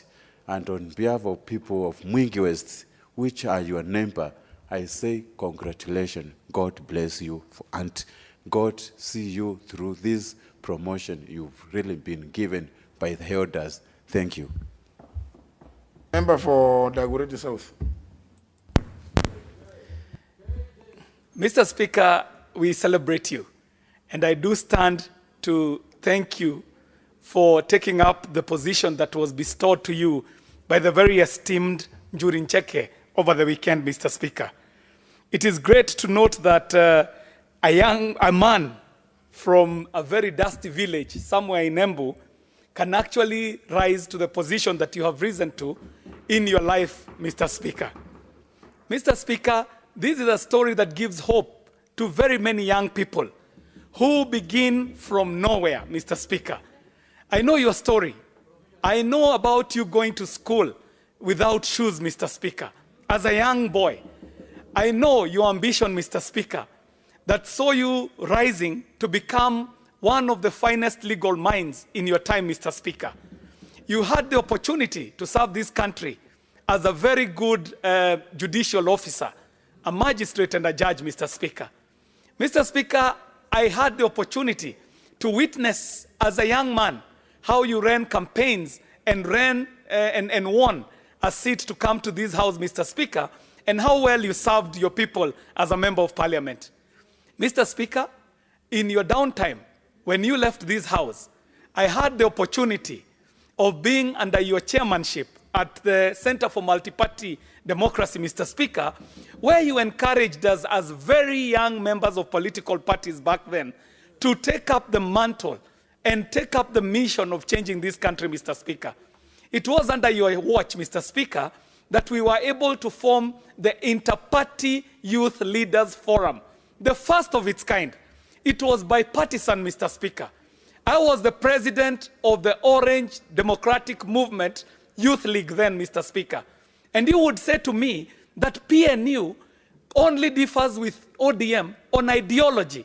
But we are all Kenyans, Mr. Speaker. And we celebrate that you are able to bring young people together under the forum of the IPYLF, some of who are now serving as members of parliament here today because of your able leadership at CMD, Mr. Speaker. Your performance in this house, Mr. Speaker, has been stellar. You're one of the people that can be celebrated to be a peacemaker in this country, Mr. Speaker. And these are the things that the Nchuri Ncheke must have seen when they were picking an individual of your caliber to be decorated as the one and single spokesman of the region, Mr. Speaker. Mr. Speaker, at a time like this country needs tolerance. It is intolerance that leads to the violence that we witnessed last week, Mr. Speaker. I, having previously been a victim of election violence, I know how we operate in this country. That when there is an election or a by-election in this country, Mr. Speaker, we suspend all laws.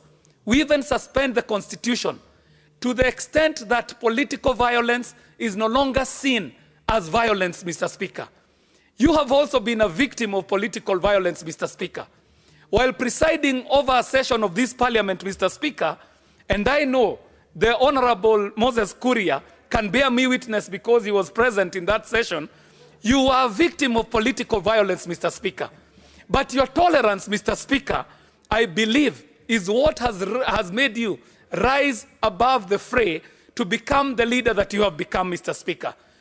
I believe in the theory of political science that talks about the horseshoe theory, Mr. Speaker, that people from opposing sides might end up meeting because they are not people from two extreme sides of the median, but they are in fact people who have an interest that can converge at a place, Mr. Speaker.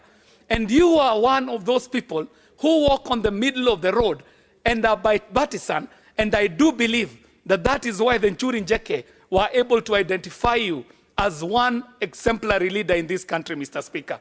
I'd like to say, Mr. Speaker, that what we witnessed over the weekend was a lesson to those of us who are in politics, Mr. Speaker, that organic leadership in this country can actually work better at times than even democracy, Mr. Speaker. Organic leadership is not bought. It calls for persuasion. It calls for consensus. Organic leadership does not go for coercion, does not go for violence.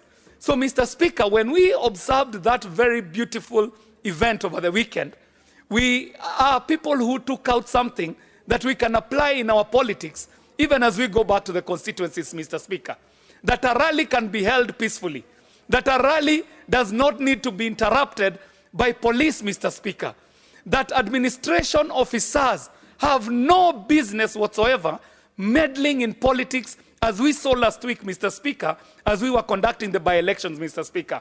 That politics can actually be done to achieve a consensus, even of two opposing points, Mr. Speaker.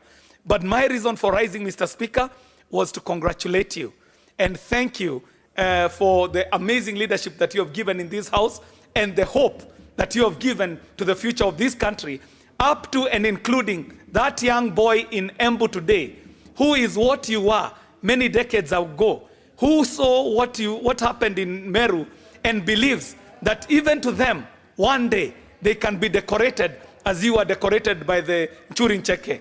You gave hope to the hustler nation of this country, Mr. Speaker, in your coronation. Thank you very much, Mr. Speaker. Honorable Yusuf Halima.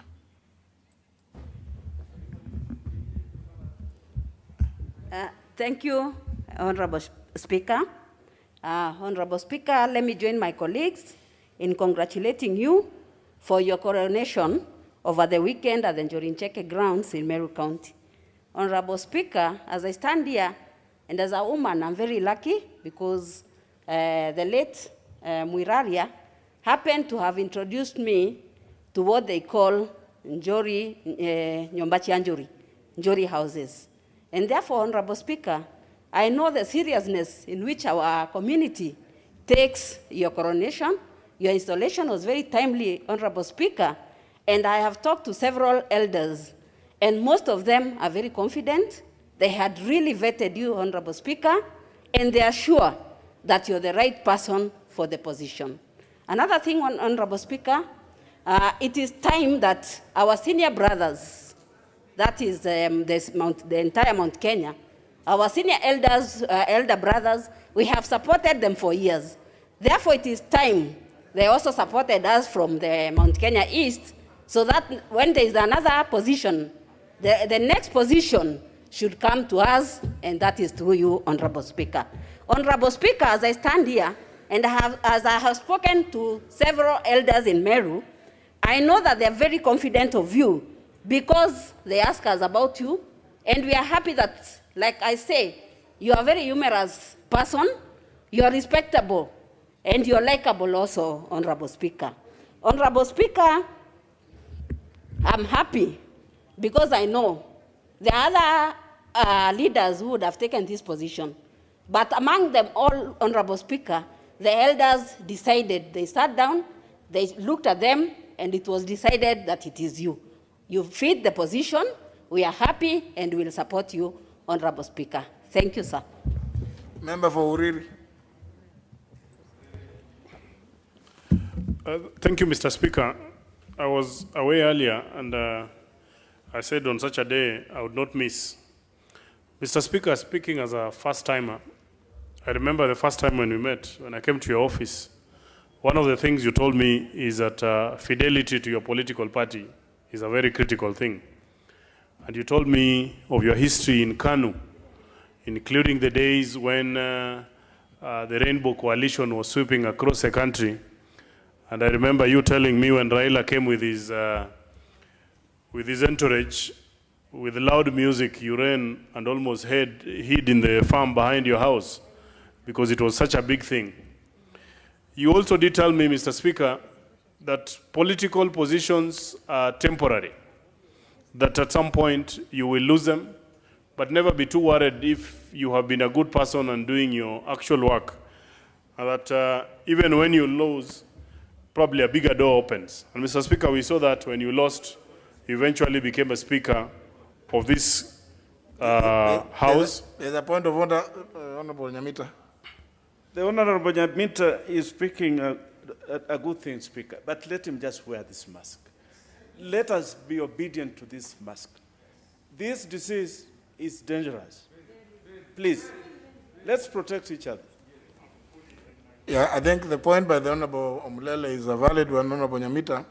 It's only that, Honorable members, you see, we do not keep publicizing what is happening.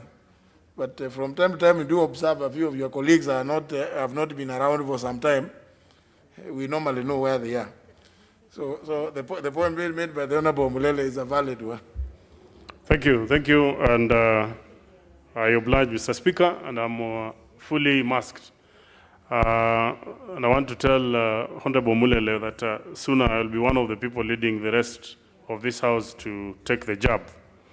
But back to my story, Mr. Speaker, you did say that when you lose a political position, do not be too worried if you're doing a good job because something bigger and better possibly is coming.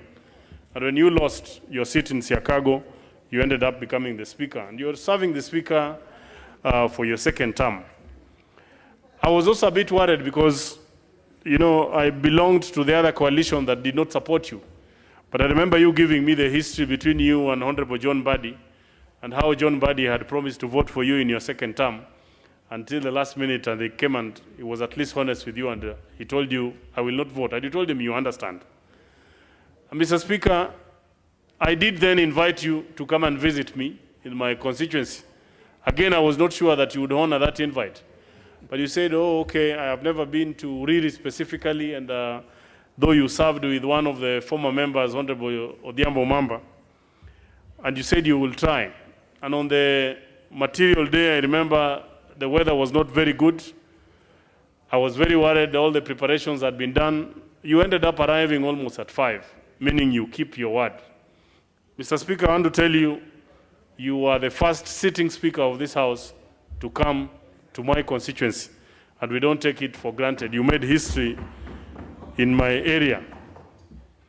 We did a fundraiser for a church with you, Mr. Speaker, and our people prayed for you. And I remember the prayer was that you were set for bigger things. I can see some of those prayers are already being answered, Mr. Speaker.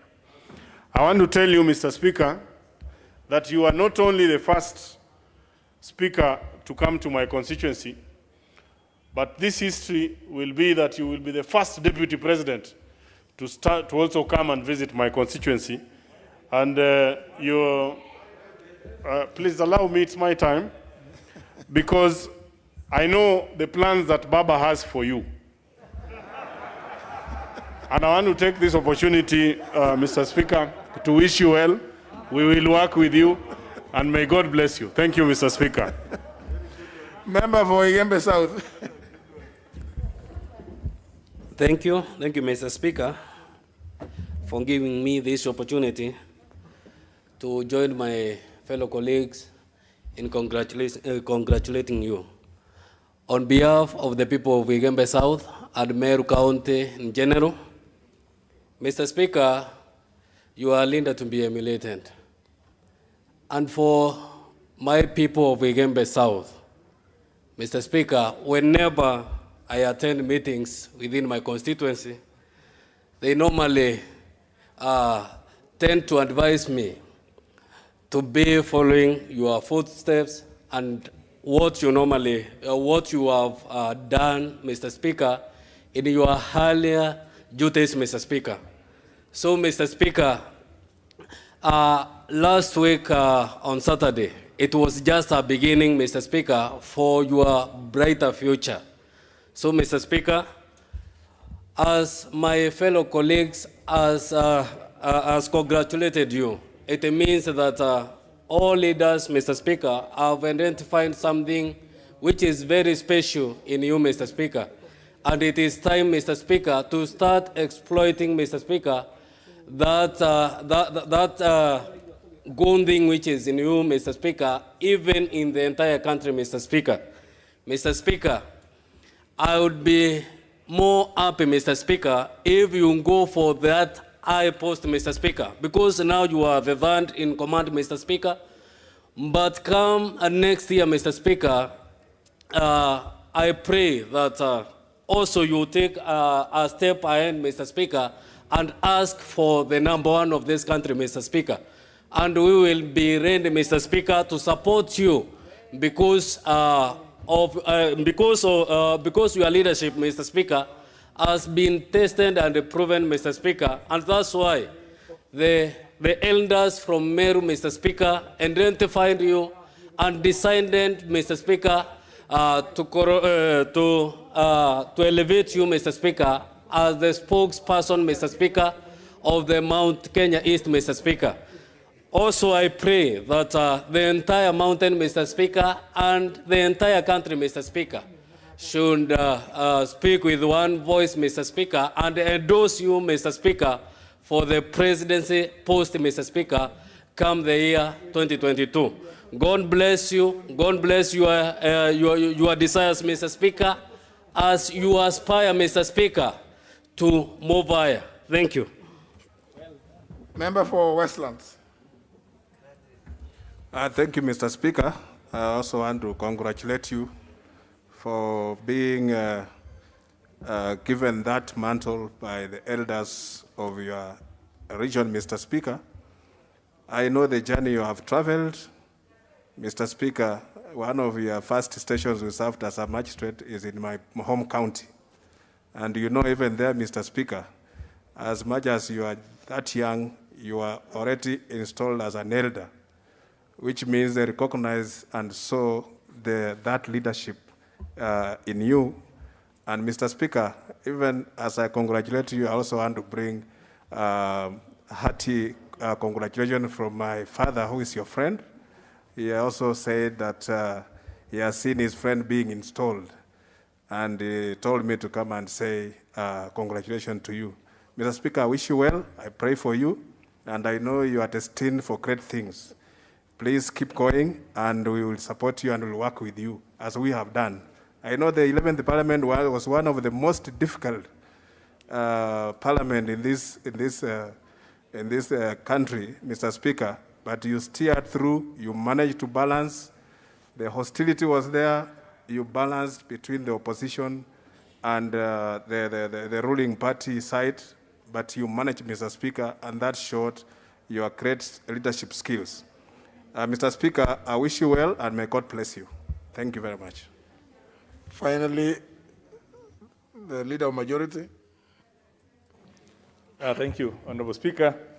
I was hoping I would actually be the last one to summarize. And I've been listening to the accolades and the messages that have been sent your way by colleagues, and I want to congratulate you. I know I would have wished to be there so that we could also celebrate, but some of these ceremonies take longer to sing. So I know we will still have the celebratory occasion with some water of some defined characteristics, where Honorable Sankok may not be welcome, and a few others. But it's a watershed in an elder's life. And I know we have been through some similar things in our own local situation. But it's a recognition by the elders of your leadership capacity. But more importantly, when you look at the Mount Kenya East region, it's actually one of the regions that since the loss of the anchor, the Angaines, and it's a region that has been left almost without some leadership. And this has led to, like all aspirants, assuming the people of Mount Kenya East don't have leadership, can't think on themselves, and everyone just taking advantage of them. So I think one of the things that this is showing is the people of Mount Kenya East have woken up and said, yes, in our days, we look to President Kibaki to hold the entire. We look to President Uhuru to hold the entire Gema nation.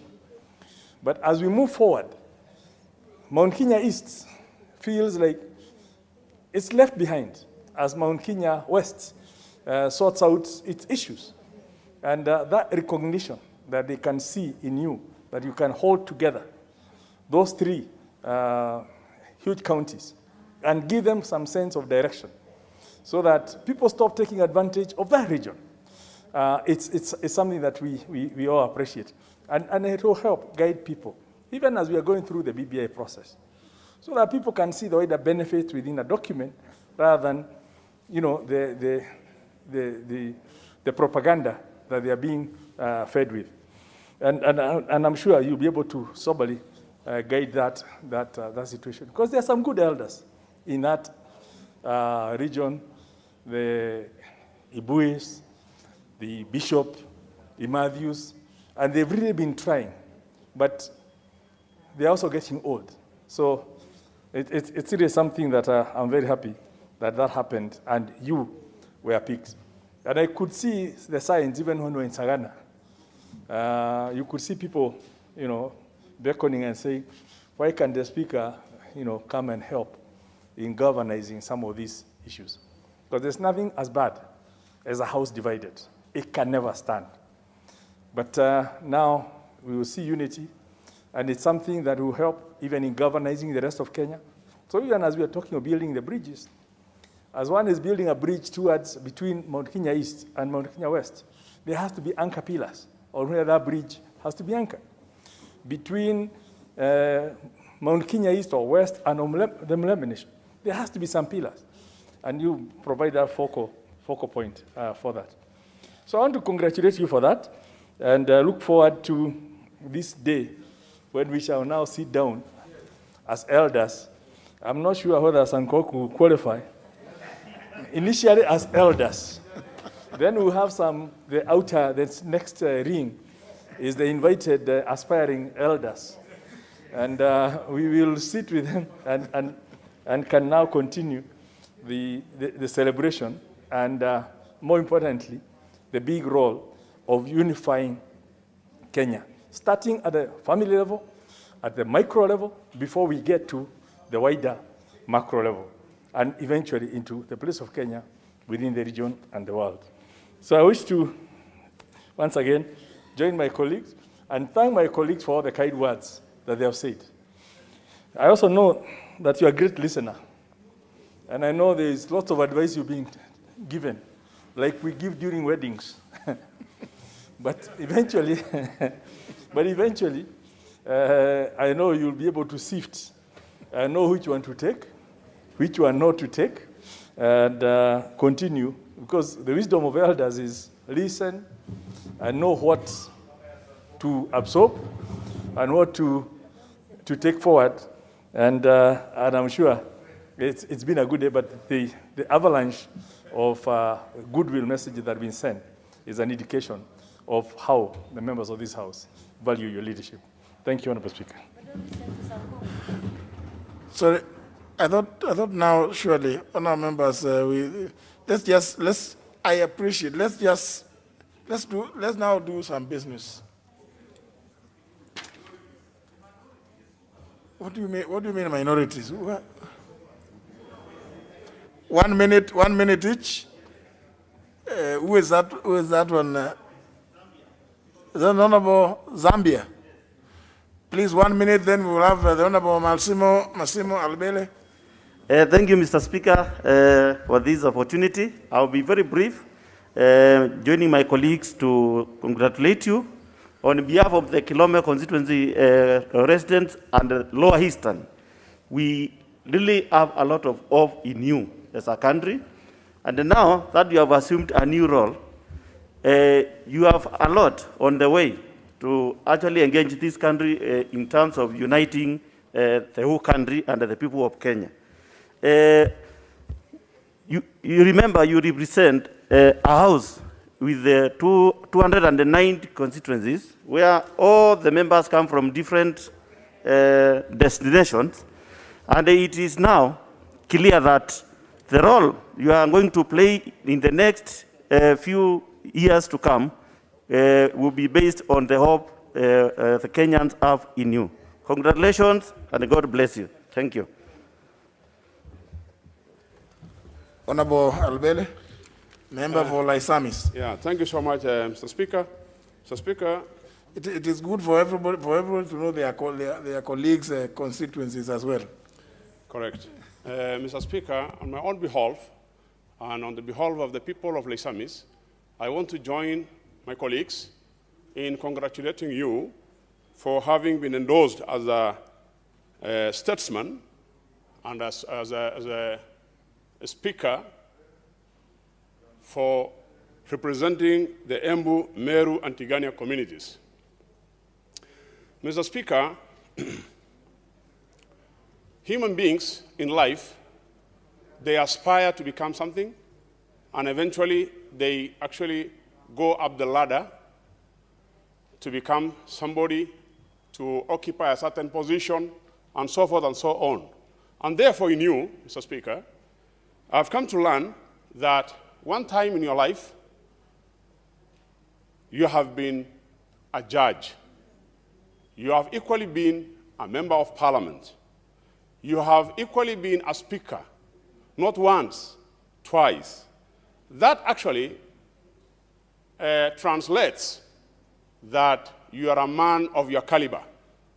That indeed, having attained all those positions, therefore, the Njurin Cheke, these are elders of a stature who have sat down and seen around, having looked around and actually seen and settled on you that you will be the kingpin, that you will be the spokesman for this particular community. Mr. Speaker, the Mount Kenya region has been, throughout history, a very united community. Whether they come from Meru, whether they come from Tigania, whether they are Kikuyus, and so forth and so on. Because they are being referred to as the gamers. Today, politically, we are seeing that some people are trying to make some crossroads into that territory, trying to break that unity. And I hope the elders who have actually settled on you have realized they want to have one voice from Mount Kenya. And indeed, for Kenya to be united, we are all looking at the mountain, including the Rendiles, the minority tribe in Kenya. The Rendiles, we are looking at the mountain.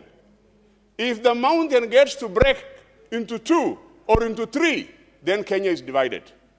Now that the Nchurin Cheke have settled on you, that you are the spokesman, that you are the leader, you are supposed to show bravery of that position, that you need to win their confidence by showing leadership, the same leadership you have shown in the House here, by saying order, order, order.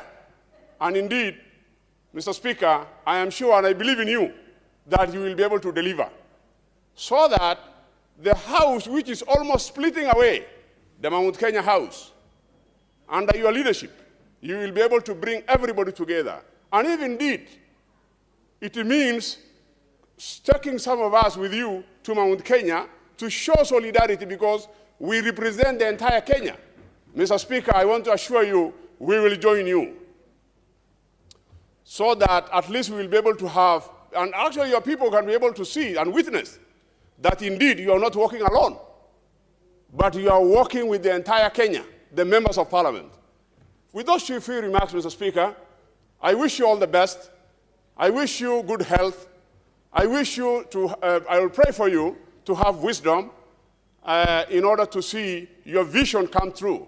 And anything is possible, Mr. Speaker. Having gone up the ladder this way, you can easily become even the president of Kenya.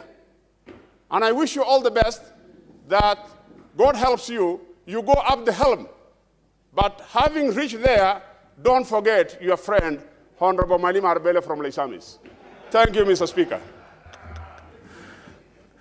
Very well. Now, honourable members, I think now we must go to the next order.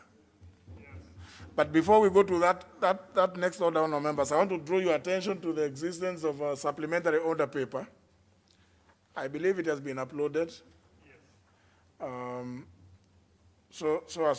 Because there are certain additions which might not have been there earlier.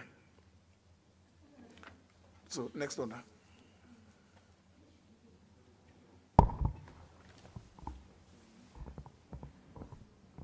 Order number 8, the Narcotics, Drugs, and Psychotropic Substances Control Amendment Bill, National Assembly Bill.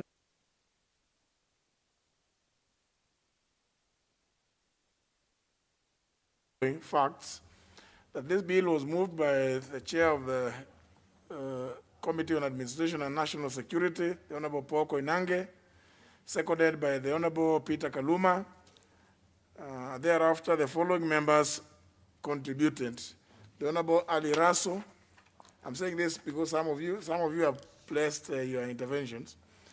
The Honorable Mohammed Ali, the Honorable Leader of Majority, the Honorable Millie Odhiambo, the Honorable Dr. Pukose, the Honorable Oku Kaunya, the Honorable Emmanuel Wangwe, the Honorable Owen Baya, the Honorable Janet Nagabo, the Honorable Garane Hire, the Honorable Fatuma Gedi, the Honorable Makali Mulu, the Honorable Anthony Kiai, who has a balance of 2 minutes.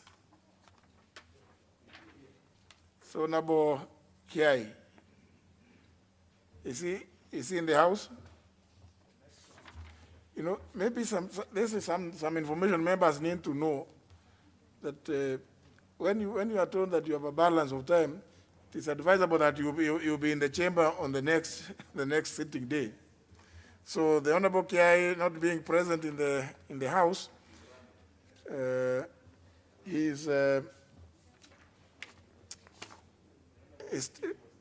next one who was speaking outside, who spoke outside the Hansant, but somehow was captured, is the Honorable Shakil, member for Kisumu East. Thank you, Mr. Chairman, sir. Thank you for recognizing that I was to speak, but there was a little confusion. When Speaker, sir, the issue of narcotics bill is a very important issue. It is all over Africa, all over Kenya, and we are getting very concerned about it, even in my own constituency. Honorable Speaker, sir, I support fully the narcotics bill and the increase of the penalties for those who have been found in possession of narcotics. However, Mr. Speaker, sir, the real crooks are the big boys. And the big boys, some of them have been members of parliament, some of them even have been governors, and especially in the coast. They have got away with it, and they have gone into different ideas. The problem that we have, I mean, there was the family of the Akasha family who seemed to get away with everything. Number of narcotics were even found with some of these people. They were taken to court. Some of them went to run away to abroad. Some of them were even taken to the USA. The problem that we have in this country is the anti-narcotics police are part and parcel of the main police force. They're speaking in billions. There was a senior officer in the police who tried he was trying to take this issue of narcotics forward. He was even executed, or he was killed by his own. The Honorable Muhammad Ali, now a member of parliament, was able to expose the drug lords that we had on the coast. But for some reason, these drug lords get cover, and the small boys are the ones who are charged. When Speaker, sir, it is not cannabis that is the problem here. It's straightforward heroin. And our youth, especially in Mombasa, Kisumu, Nairobi, and other places, have lost their whole livelihood. They've lost their future by these drug lords. You know, in Mexico, there was El Chapo. In Colombia, there was somebody else. In Kenya, we have had the Al-Qashas, and we have the others who have come and destroyed the future of our youth. The fact of the issue is that if you are saying to them that we're increasing the fine, these guys get away. They have advocates and they have lawyers in the highest of places, and they get away with it. I think, as much as I agree with the objects of the bill, that we should increase the fines, I think somewhere along the line, Mr. Speaker, sir, we have to now act, and we have to act decisively to make sure that those people who are benefiting from the heroin and the other strong narcotics are actually pinned down and taken to task. Unfortunately, in this country, they get away with it. So we do not want state capture like Colombia, state capture like Bolivia. We really wish that the police, their special arm of police should be put together. The anti-narcotics, they should be paid well. They should be looked after and made sure that they take action. Sometimes, as much as we are saying that everybody should be given a chance to protect themselves, but Mr. Speaker, sir, some of these drug lords encourage murder, encourage killing, encourage the breaking of society. And I think that as much as we are talking about the fact that somebody would charge so many million shillings, I do not think that will happen. all that will happen is the police force will be stymied. Those keen people, because there's billions of shillings involved, those people will get away with it. So, Mr. Chair, Honourable Speaker, sir, I urge this Parliament to improve and increase the Parliament, the power of the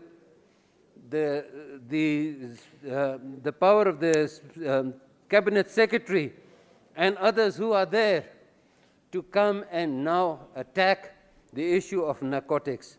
Mr. Speaker, sir, Kisumu, Kenya has become a transit for drugs coming from places like Afghanistan and other places, and we are a transit for those drugs now going to Europe and Americas. Yet, nothing is happening. Nothing is happening to those people who have made millions upon millions of shillings and got away with it. The money, I speak about the Akasha family, they made billions. There are some others as well. And there's others who are in power right now, who have started and got their millions through drug dealing. Now I think it's about these people to be mentioned, these people to be taken forward, and they to be dealt with in accordance with the law. But sometimes, Mr. Speaker, sometimes murderers who get away, drug dealers who get away and spoil the life of so many people, we sometimes have to take shortcuts. And I'm urging that as much as we say that the lawyers should be blacklisted, especially those ones who go and these high-powered lawyers. High-powered lawyers, they go and protect these drug dealers. I think somewhere along the line we've got to say, there's somewhere along the line, the country must come first. The people must come first. So, Mr. Speaker, as much as I agree that these fines are increased, but there's no need to increase the fines if you're not going to catch the criminals. So we urge that this time the anti-narcotics police, their powers be increased, their salaries and remuneration be increased, and they be given special authority to move against drug dealers without falling too much in the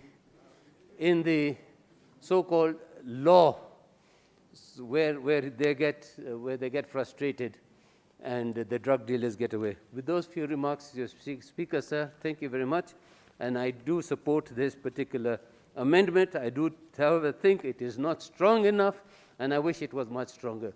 Thank you, Mr. Speaker. The Honorable Shabir, you have contributed very well, but I would just like to know, if today somebody pointed a finger at you and made allegations that you are making whatever it is, and we denied you access to any lawyers, and we judged you, and we said we throw away the key, I don't know whether you would be happy with that. But I believe in this country, you know, this is the house of debate, and you have made your contribution. That is good enough. We shall now have contribution from the Honorable Washira Kabinga, member for Mwea. Thank you. Thank you, Honorable Speaker. I arise to support this bill and congratulate the Chairman of Administration and National Security for providing real leadership in the coming up of this particular amendment, Honorable Speaker. And I can confirm as a member of that particular committee that we met several groups and people who enriched what was initially drafted, Mr. Speaker. Drug production, consumption, possession, and trafficking has increased and advanced in terms of handling and people developing mechanisms for evading arrests and also manipulating our law enforcement institutions, Mr. Speaker. And therefore, the existing law cannot handle the present day drug trafficking or production or handling and consumption, Mr. Speaker, because there are many loopholes and advancement that has come up from the time that particular law was put in place, Mr. Speaker.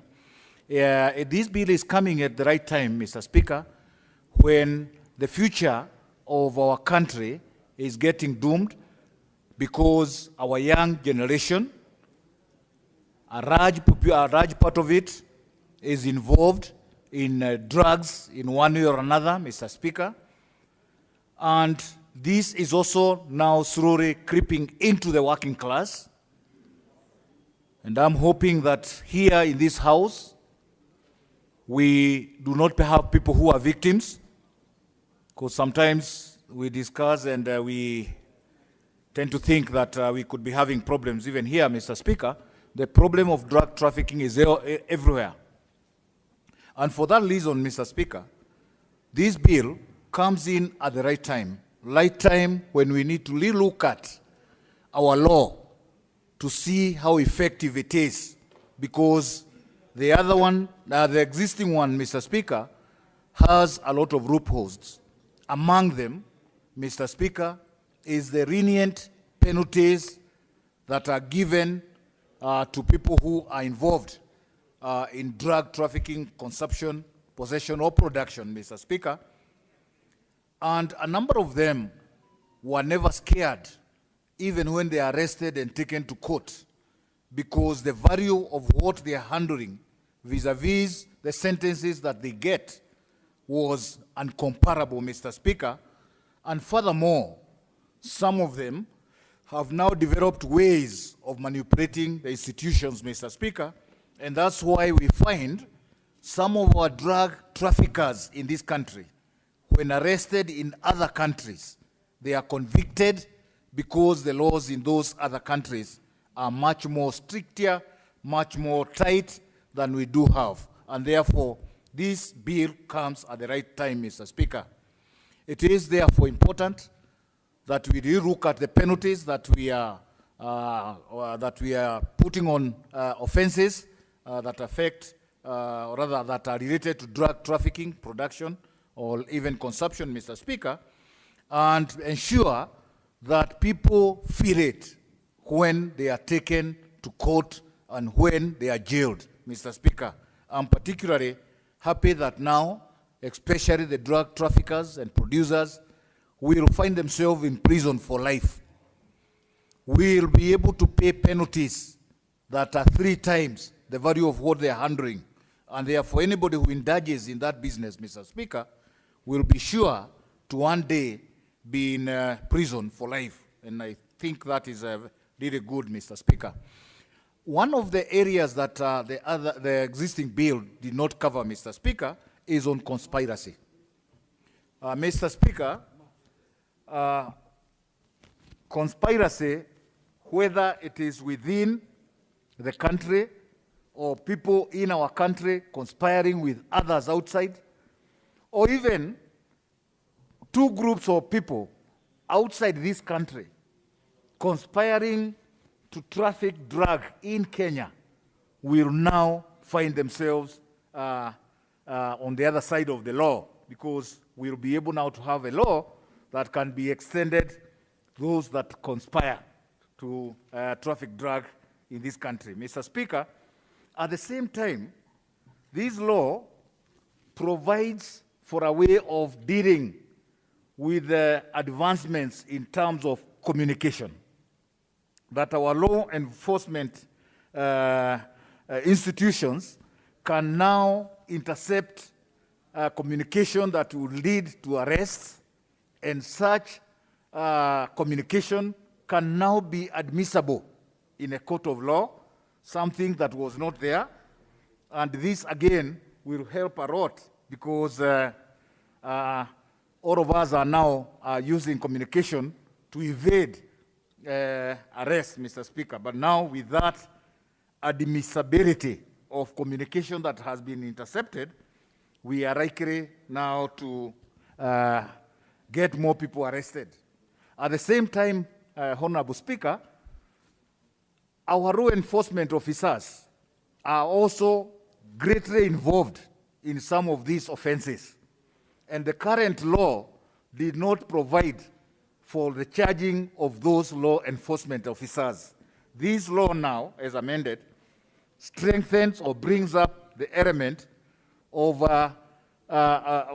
now charging the law enforcement officers who are caught up in the link of drug trafficking and/or consumption or even production, Mr. Speaker, and therefore this will be very good. Mr. Speaker, one of the things that we believe that this bill will also be bringing in strongly is recognition of alternate forms of punishment, and especially when it comes to our youngsters who are slowly driven into this menace by people who want to make money out of them. This young generation, Honorable Speaker, need not be put in prison. This young generation needs to be put on rehabilitation. This young generation need to be put on probation so that immediately they recover from the menace, Honorable Speaker, they can get back to school so that we preserve the generation that we have today. Honorable Speaker, it is true that when some of these young men and women are put into prison because of taking things like bangi, we only add to their problems. They do not reform. They come out as more dangerous criminals than probably the way they went. And for that reason, some of us are proponents of this alternate way of punishing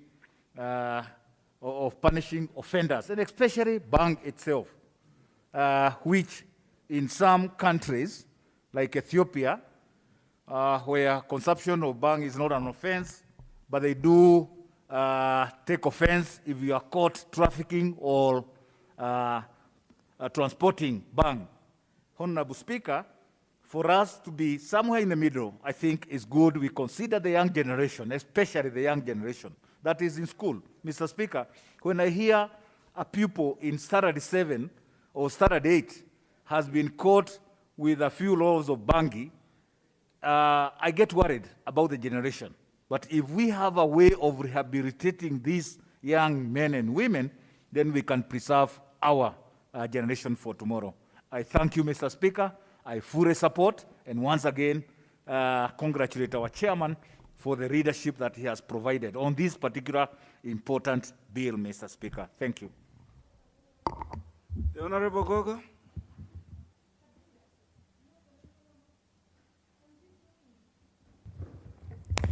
Thank you so much, Honorable Speaker, for giving me time to indulge in this matter. I rise to support.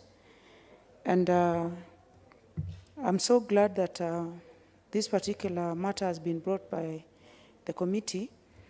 And even as the previous speaker was speaking, the Honorable Member was trying to take particular caution on the elements that deals with the collusion with traffickers. They normally say when you want to destroy a home, you introduce the young girls and boys in that family to either alcohol or hard drugs. And drugs have really destroyed homes and have destroyed brilliant brains in this country.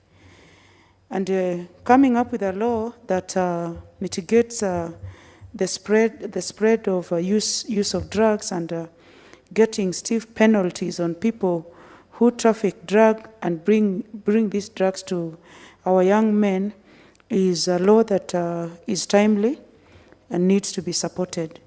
So as I support this particular bill, then I want to appreciate the committee for coming up with also looking at the elements of the communication systems and channels that these traffickers use. And they use very sophisticated systems, but as a nation, we need to go a notch higher and counter what they use to communicate, especially to bring down this the scourge of and the menace of drugs. So when it also comes to the element of rehabilitation, we should spread rehabilitation facilities. Just hold on, the Honorable Gogo. The Honorable Undo seems to have something burning. What is out of order, the Honorable Undo? Thank you, Honorable Speaker, and with due respect to my colleague, we seem all of us are supporting the bill, and pursuant to Standing Order 95, I request your permission to call the mover to reply. Thank you, Honorable Speaker. Very well, honorable members, you know the rules of the House. The Honorable Oundo, having stood in his place in accordance to our orders number 95, it is incumbent upon the Speaker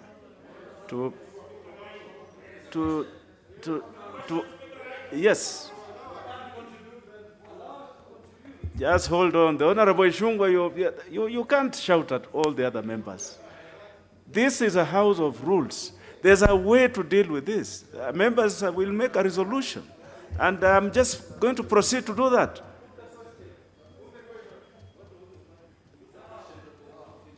Yes, after the Honorable Gogo finishes, I will ask the House to make a resolution, one or the other. The Honorable Gogo, finalize your submissions. Yeah, thank you so much for protecting me, Honorable Speaker. I don't know what specific issue Honorable Undo has with me, because other members have spoken to this matter and I had an opportunity to speak. Just allow me to speak, because it is Rangwe people speaking, and I don't know why you want to gag over 160,000 people.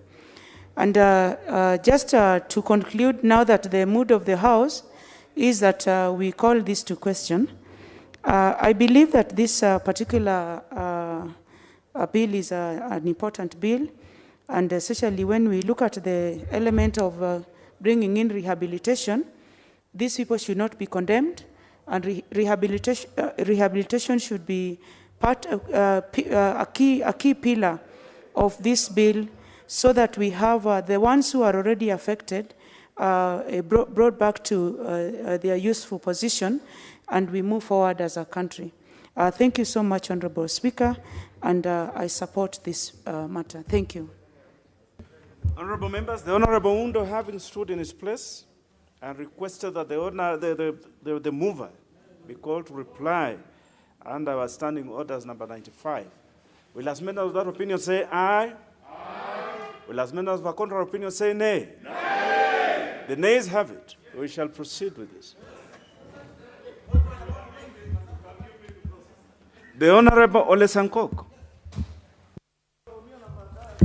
Asante sana Bwana Spika kwa kunipatia fursa hii ili niweze kuchangia mswada huu wa Narcotic Drugs and Psychotropic Substance Control Amendment Bill number 27 of 2020. Honorable Speaker, Mheshimiwa Speaker, hii mswada imekuja kwa wakati ambao inafaa. Na Bwana Speaker, tunaunga mkono mswada huu 100%, asua kwa sababu vizazi vyetu siko mashakani kwa sababu ya madawa ya kulevya, pombe ikiwa moja yao. Bwana Speaker, Speaker, watu ambao wamechangia kujaribu kutusaidia ni watu kama Mheshimiwa Jicho Pevu, ambao kwa Jicho Pevu aliweza kuwaelezea kwa kina wale watu ambao wanauza madawa katika nchi yetu, ijapokuwa vitengo ambao wanatakiwa kuwakamata na kuwapeleka kotini walishindwa, ilibidi nchi za ng'ambo iweze kuwashika wale ambao tulikuwa tunaita mandugu ambao ni akasha. Mheshimiwa Speaker, sisi kama watu walemavu hatujaangaziwa sana katika mswada huu, na ndio sababu rafiki yangu mwenyekiti wa kamati hii Bwana Koinange, ndaongea na yeye mheshimiwa, ili tuweze kuangazia maneno ya watu walemavu, kwa sababu nambari yetu inaongezeka kila uchao kwa sababu ya sisi walemavu. Watu wengine wanafuta bangi, wanaharibika kiakili, wanatumia dawa kama heroin, Mheshimiwa Spika, na kuwa watu walemavu. Wengine wanatumia dawa za kulevya wakiwa na mimba. Alafu baadaye watoto wanasaliwa wakiwa na ulemavu wa kiakili. Kwa hivyo sisi tunaongezeka namba, na sisi unajua klabu yetu huwa imejaa. Hatutaki kuongeza watu wengine kwa sababu sisi ile manufaa ambao tumepatiwa na serikali hata haijatosha sisi wenyewe, wacha wala ambao wataongezeka kushindana na sisi kwa hiyo manufaa ambao tumepatiwa na serikali. Mheshimiwa Spika,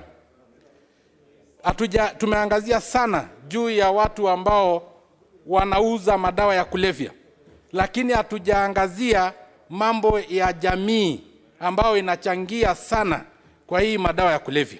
Hatujaangazia mambo ya shuleni ambao walimu wetu wengine ndio wanaeneza na kutofunza watoto wetu wakati ambao wako nao ili waweze pia kujikinga kwa madawa ya kulevya. Sana sana jamii ambao haina kiongozi, na nataka kusii kina dada. Saa zingine hata kama dada hajaolewa, atafute mjomba ili aweze kuhakikisha hao watoto wamelelewa kwa njia ambao inafaa, kwa sababu wakiwa na tabia mzuri, wakiwa wamelewa vizuri, basi watakuwa wazuri wangwana wa kukataa hata hiyo dawa ya kulevya wakiletewa. Na wakikataa, basi hiyo biashara ya dawa ya kulevya inakufia hapo. Lakini jamii ambao naanasi kina dada, Biblia inasema ya kwamba mama ataezolewa na mzee mmoja, na hata kitamaduni yetu. Lakini wakati ambao tunachanganya hapa, uko na mtoto amesaliwa na Mkisii, ingine Masai, ingine Mjaluo, hii mchanganyiko maalum ndio saa zingine inalete confusion, inalete shida mpaka watoto wanatoka wanapatikana nao watu wa kuuza madawa ya kulevya.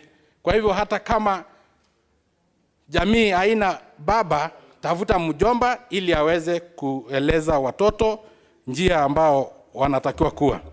Mheshimiwa Spika, nataka kusema ya kwamba wala ambao wameumia sana kwa sababu just hold on a minute. The Honorable Kimani seems to have a point of order. Lakini kwa Kiswahili. Najua Mheshimiwa Spika, ulikuwa na shauriana na kiongozi wa walio wengi, labda hukusikia yale ambayo ndugu yangu Mheshimiwa nominee 001 ameyasema. Na ameweza kusema ya kuwa mtoto akichanganyika uzazi, awe baba yake sijui ni Mjaluo, mwingine sijui amezaliwa na Mkisii, mwingine na kabila ingine, ya kuwa hayo ndio mambo yanachangia mambo ya utumizi wa madawa ya kulevya. Na sijui ni ushahidi gani alionao wa kuonyesha ya kuwa ukichanganya uzazi utakuwa unaweza kutumia ama utakuwa na uwezo wa kutumia madawa ya kulevya kutokana na uzazi ama mambo ya ukabila. Na haya ndio mambo, Mheshimiwa Spika, tunaomba viongozi tuache kuchanganya kila kitu na mambo ya ukabila. Hakuna mtoto uzaliwa akachagua atazaliwa na baba mgani. Hata nominee 001, najua Mheshimiwa Bwana Spika, nominee 001 kuna ushahidi ya kuwa kuna venye wanashikana na Mheshimiwa Bahati Kimani Ngunjiri, na yeye amezaliwa huko Narok. Kwa hivyo sijui kama ni ushahidi kutoka kwa utumizi wake yeye mwenyewe ama mambo namna gani. Ningeomba afafanue ama atoe yale matamshi ya kujaribu kukejeli wale ambao wamezaliwa kutoka kabila tofauti. Hiyo ni hoja ya nidhamu ya ukweli. Bwana Spika, tusichanganye mambo ya ukabila na mambo ya kukosa nidhamu na kukosa mwelekeo kwa maisha. Bwana Spika, Mheshimiwa Sankoko, nafikiri kama unaweza kufafanua zaidi hilo jambo, ama kama hauwezi itabidi uiondoe hiyo. Bwana Spika, unajua Kimani Ichung'wah amekuchukua kama ulikuwa kiongozi wa walio wengi, anakuongelesha, kwa hivyo hukuelewa vizuri venye nilikuwa nasema Bwana Spika, kwa sababu nilikuwa nasema ile boma ambao iko na watoto ambao wako na baba wengine tofauti tofauti, hiyo mchanganyiko maalum katika hiyo boma.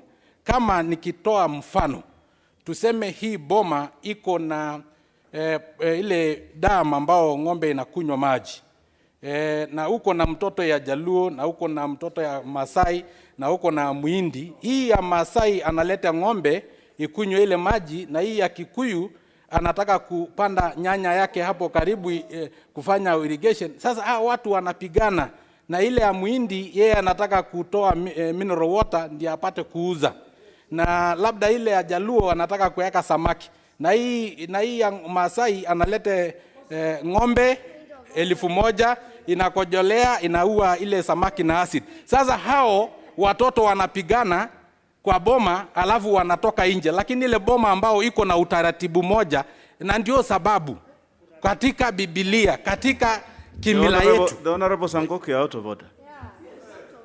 Just withdraw and proceed. Haya, nimeondoa hiyo kwa heshima ya Bwana Spika, kwa sababu uko hapo. Ya mwisho, Bwana Spika, wala ambao wameumia sana kwa hii madawa ya kulevya sio matajiri, hapana, ni wala ambao tunaita hustler, watoto wa mabwenye wa maskini, wala ambao wana. Mheshimiwa Speaker, nilinde kutoka kwa. No, you are protected. You are fully protected from the Honorable Ishungwa. The Honorable Ishungwa, yes, just let the Honorable Sankok. Kwa hivyo yes, nikimalizia Bwana Speaker, naunga mkono huu muswada, lakini the Honorable Sankok, just hold on. I'll give you your minute. The Honorable Millie Odhiambo. Thank you, Mr. Speaker. I do notice Honorable Sankok wanted to say very strange things. That's why he's going to Kiswahili so that he can confuse some of us. But he has not succeeded. And I just want to say, is he in order, as a person who is confessing that he's a hustler, to allege that his hustler followers are drug addicts? That is what he's saying. And that is why Honorable Duale is attacking him. Why is he abusing his own followers? Mimi sijasema hiyo, Mheshimiwa Speaker. Na Mheshimiwa Speaker, inabidi unilinde kutoka kwa Millie Odhiambo. Wewe unajua historia ya Millie Odhiambo, unajua maneno yake inakuanga kalikali. Mimi mwenyewe nimesema wala ambao wanaumia sana, wenye wanakuja kuuziwa madawa. Na niko na The Honorable Sankok, today you are in so much trouble. I don't know what it is. You seem to be jumping from the fire into the. Yes. I do not know any history about the Honorable Millie Odhiambo other than that she has served in this house for 3 terms with a fair distinction. Yes, that is the history that the Speaker has. Yes. But the Honorable Sankok, I'll allow you 1 minute to just wind down. Historia Millie Odhiambo, nakumbuka wakati anatembea bila viatu. Anyway, Mheshimiwa Speaker, Kenya nilikuwa nasema ni ya kwamba hii madawa ya kulevya kuna ushahidi katika University chuo kikuu ya Masai Mara ambao madawa ile kitu inaitwa sijui ngumu ama KDF inawekwa madawa ya kulevya, hata bangi, na inawekwa narcotic inauziwa watoto pale kwa mitaani. Ndio sababu nilikuwa nasema saa zingine wale walio chini, hao watu wanatengeneza wakuwe addict kwa kutumia hizo vitu kama ngumu, hizo vitu kama KDF, alafu sasa wanaendelea kuwa wachochole kwa sababu ile kazi kidogo wanafanya, ile pesa kidogo wanapata, wanatumia kwa dawa ya kulevya. Lakini sana sana ni watoto wa matajiri ndio wako na pesa ya kununua yale ambao yalio juu, na ndio wanaumia zaidi, na ndio sababu sisi wote tukiwa wananchi wa Kenya na tukiwa wabunge, kuwa wawakilishi wa watu wote, tunaunga mkono huu mswada. Asante sana Bwana Speaker. The Honorable Sabina Chege, you will speak as chair of the Committee on Health on this issue. Thank you, Mr. Speaker. And Mr. Speaker, from the onset, I just want to tell Honorable Sankok, some of these things are not things to joke around. It doesn't matter Mr. Speaker, who the father of a child was. And there's no proof about DNA or whether somebody had a mixed Honorable Dwale, profiling. what is out of order? Let us allow the member to. Yes. The Honorable Dwale, what is out of order? Nothing out of the procedure. Chair, I heard you saying that, Honorable Sabina, you're going to speak as the Chair of Health. Yeah, what is at what stage does the Speaker, in a motion, at what stage does the Speaker chooses?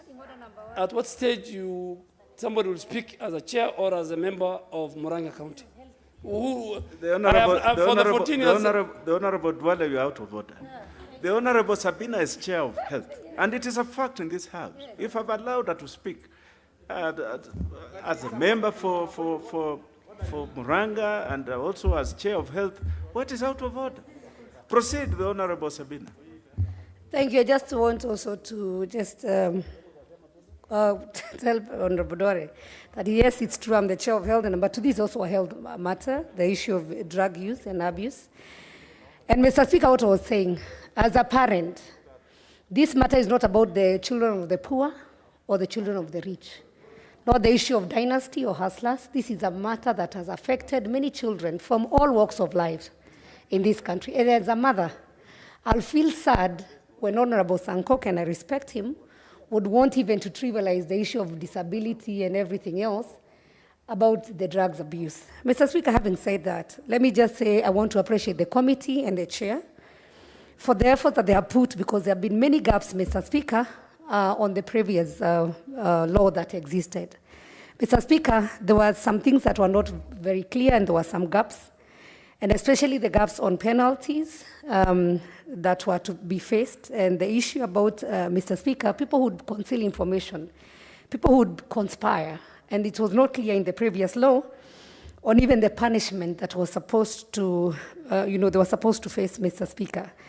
Having looked at the increase of drug abuse in Kenya, in the year 2018, Mr. Speaker, from year 2017, and I'm looking, I would like to refer to the State of Judiciary Report on Administration 2018-2019, there was a drastic rise on use of drugs, up to around 44.1%, Mr. Speaker. And we had individual cases on prosecution, around 2,268. And I'll say this is just a tip on the iceberg, Mr. Speaker. Mr. Speaker, mental health is a reality in this country. Though not all, and I would like to say a lot of mental health have been contributed by the use of by drugs abuse. Mr. Speaker, this country we have seen the people who are actually affected by law are the drugs users, but they are victims of circumstance. Mr. Speaker, we have seen some children going to the university. There are parties that are done, they are called freshers parties. Then they are given drugs unknowingly and they become addicts. As a Chair of Health, Mr. Speaker, I've gone to several conferences and I've met children, and I'll say young people, who are drugs abusers, who are fighting to quit. But Mr. Speaker, if they tell you the story on how they got introduced to these hard drugs, it is really a very sad story, not willingly. And we find that these are the people the law is running after, but leaving the cartels, leaving the drug barons who make a lot of money out of our innocent children, Mr. Speaker. Mr. Speaker, it was also a mistake, and I'm hoping the Committee on Interior would look at it, that NACADA, the body that is supposed to look at the regulations of drugs in Kenya, especially the misuse of drugs, that is supposed to help our children or save them from drugs abuse, it's under Interior. The drugs abusers are actually people who are sick, and they are not criminals. The criminals are the ones who sell these drugs in this country, Mr. Speaker. And I'm hoping that the office of NACADA should move from Interior to the Ministry of Health so that it can do the work they're supposed to do, build more rehabilitation facilities in this country because they are very minimal.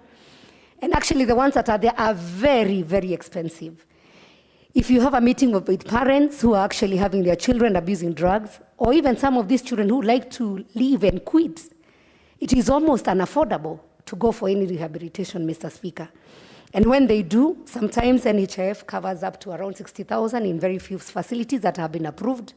And so as a nation, as we even look at the way we, punish the ones who are selling these drugs, Mr. Speaker, we need also to look at how do we build rehabilitation centers, the availability of drugs, even regulations of the people who are treating these drugs abusers, because some of them make them more dependent instead of helping them. Mr. Speaker, it is important for this country to know that the government runs a harm reduction program in Kenya, where we have some NGOs that actually give a drug called methadone to help the ones who are drugs abusers to actually quit. And some are even given syringes to avoid transmission of diseases. But the same government that gives this kind of facility for harm reduction is the same one that arrests the ones who are using these drugs. So as a country, we need to have candid talk and see how we can be able to help many of our children who have become drugs addicts. It doesn't make sense, Mr. Speaker, when a young man smokes bangi and then is arrested, goes to jail because they cannot be able to afford the penalties, and might be he was misled by his friends. When they get to jail, where they're supposed to be recorrected, Mr. Speaker, they actually go and get introduced to hard drugs. So it makes it very difficult. And it's, I want to support this bill because there's clear, definition and penalties from various people, and especially the ones who are trafficking these drugs. It is also important, Mr. Speaker, that we now have a clear penalty for the law enforcers who actually collude sometimes. You'll hear there was a big consignment of drugs intercepted either at the airport or somewhere else. It disappears, then you don't know. And even the ones who even conceal information, it's clear now on how they'll be fined, Mr. Speaker. And Mr. Speaker, as I conclude, I'd want just to put this House into alert, and I think Honorable Sankok, until he decided to trivialize the matter, he mentioned about our children being given food substance, but that are raised in the drugs. And Mr. Speaker, I have learned from my local administration of one of the sweets that is being sold in the shopping centers just next to the school at 1 shilling.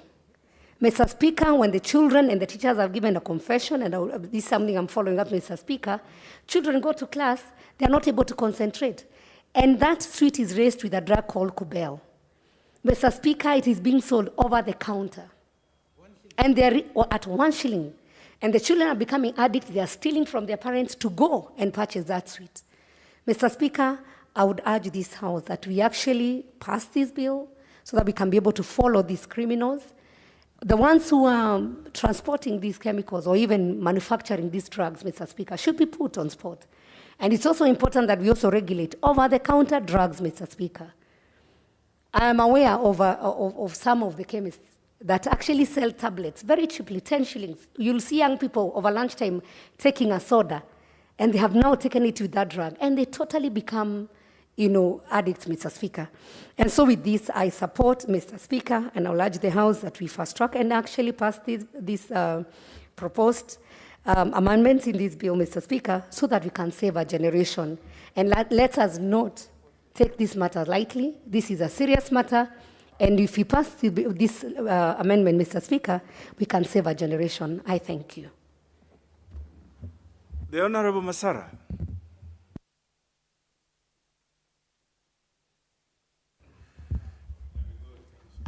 Thank you, Mr. Speaker, for giving me this opportunity to add my voice concerning this amendment bill of narcotics, drugs, and psychotropic substance control and amendment bill of 2020. Mr. Speaker, first I want to congratulate and appreciate the work done by this committee. It has taken them a long time. I'm a member of this committee, and I know there were so many interests concerning the same bill because it was going to affect so many of drug barons and those who have been cartels in the system concerning selling of these drugs. Mr. Speaker, I'm supporting this bill as well because it has tried to bridge the gap which was existing in the current Principal Act, Mr. Speaker. For example, the issue of penalties. In the current Act, Mr. Speaker, you realize that those who are handling small drugs are being penalized by giving them a higher penalty compared to drug barons. Mr. Speaker, that one is captured in Section 4A of this current amended bill. Mr. Speaker, this section will ensure that those who are real barons are penalized to an extent that they may not use their money gotten from selling of drugs to release themselves of the penalties, Mr. Speaker. Mr. Speaker, for a long time, those who are selling small drugs, those who are dealing in low-level volumes of drugs, have suffered a lot in this country using the current existing bill, Mr. Speaker. Therefore, the amended bill will cure that. Mr. Speaker, if you go to section 80, A, B of the current, the bill in the House, Mr. Speaker, is talking about the information. Before, the current act was silent about somebody who was having information concerning commissioning of drug abuse or sales of drugs, but the current one is going to, it has details, ways of dealing with information. Mr. Speaker, to an extent that even that somebody who has information and given it to the right authorities will not be penalized, because it is stating clearly that there is no criminal or civil proceeding which will be taken to court for somebody who has given information concerning the subject matter. Mr. Speaker, the other aspect which is very important in this bill is concerning somebody who's dealing with the drugs outside the country. If you can recall, there are so many pending cases in the court where there were no acts, there were no laws which were compelling somebody who has information or is dealing with the drugs but is outside the country. But this current bill in section 4B, Mr. Speaker, is very clear about how to handle such a person which is outside the country and dealing with the drugs, or somebody who is within the country and dealing with other people outside the country in the selling of these narcotic drugs. Mr. Speaker, having said that, I want to say that you left Honorable Sankok to run away with a big omission when he mentioned that people with lower earning are the people who usually use drugs. Mr. Chairman, Mr. Speaker, that was not right. If you take the statistic of those who are using drugs, it is both the rich and the poor. It doesn't matter whether you are educated or not educated. Therefore, we need to support this bill to help this society. The society of today, Mr. Speaker, was built with the former leaders when they put mechanism which will have stopped people from using drugs. Therefore, when we want to profile people and we talk in the National Assembly about people who are hustlers and dynasty concerning drug, Mr. Speaker, that is uncalled for. Therefore, Mr. Speaker, I would love to request you that that aspect of whatever Honorable Sankok mentioned should be deleted from the record of this House. Thank you, Mr. Speaker. It should be deleted because it's going to set a very bad precedent, and people who do not have money, who call themselves hustlers, will start taking drugs because, after all, somebody in the name of Mheshimiwa Sankok talked about it in the National Assembly and nothing was done about it. So it was like we are justifying the use of drugs in our country. Thank you, Mr. Speaker, for giving this opportunity. The Honorable Murugara Gitonga, member for Tharaka. Thank you. Senior counsel. Thank you, Mr. Speaker. Mr. Speaker, I rise to support this bill, the Narcotic Drugs and Psychotropic Substances Control Amendment Bill of 2020. This is a timely bill, a bill that tries to bring virtue into life as far as drugs and drug abuse is concerned. Issues of drugs are security issues because anything that deviates from the normal life, especially when under drug influence, becomes a security threat and needs to be tackled in security parameters. Drugs are a menace in this country, and it is vitally important that we have into force law that is going to protect our children and our citizens against drugs abuse. Drugs affect life in different ways. We have seen drug abusers unable to work. They have become junkies who actually cannot do anything meaningful to earn a living. We have seen drugs raiding into our schools, and we had cases of misconduct, cases of breach of discipline purely because of drugs. We also know for sure that there are people who try to earn living through trading in drugs, either as what are known as mules or couriers, and this has grave consequences. As members of parliament, oftentimes we've been called upon to try and help our constituents who are jailed abroad because they've been nabbed with drugs.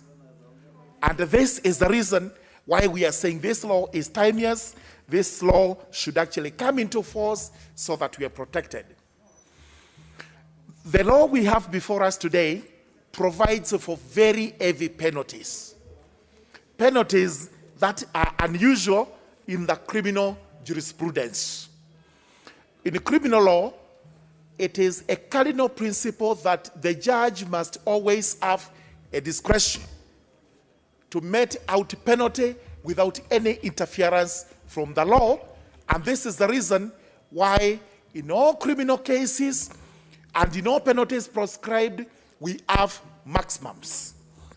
But in this law, we actually have minimums. And the idea is to ensure that those penalties do deter criminals from committing these offenses.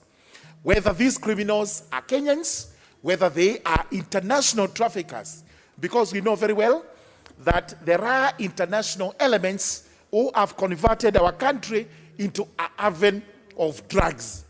And this is where they do their business.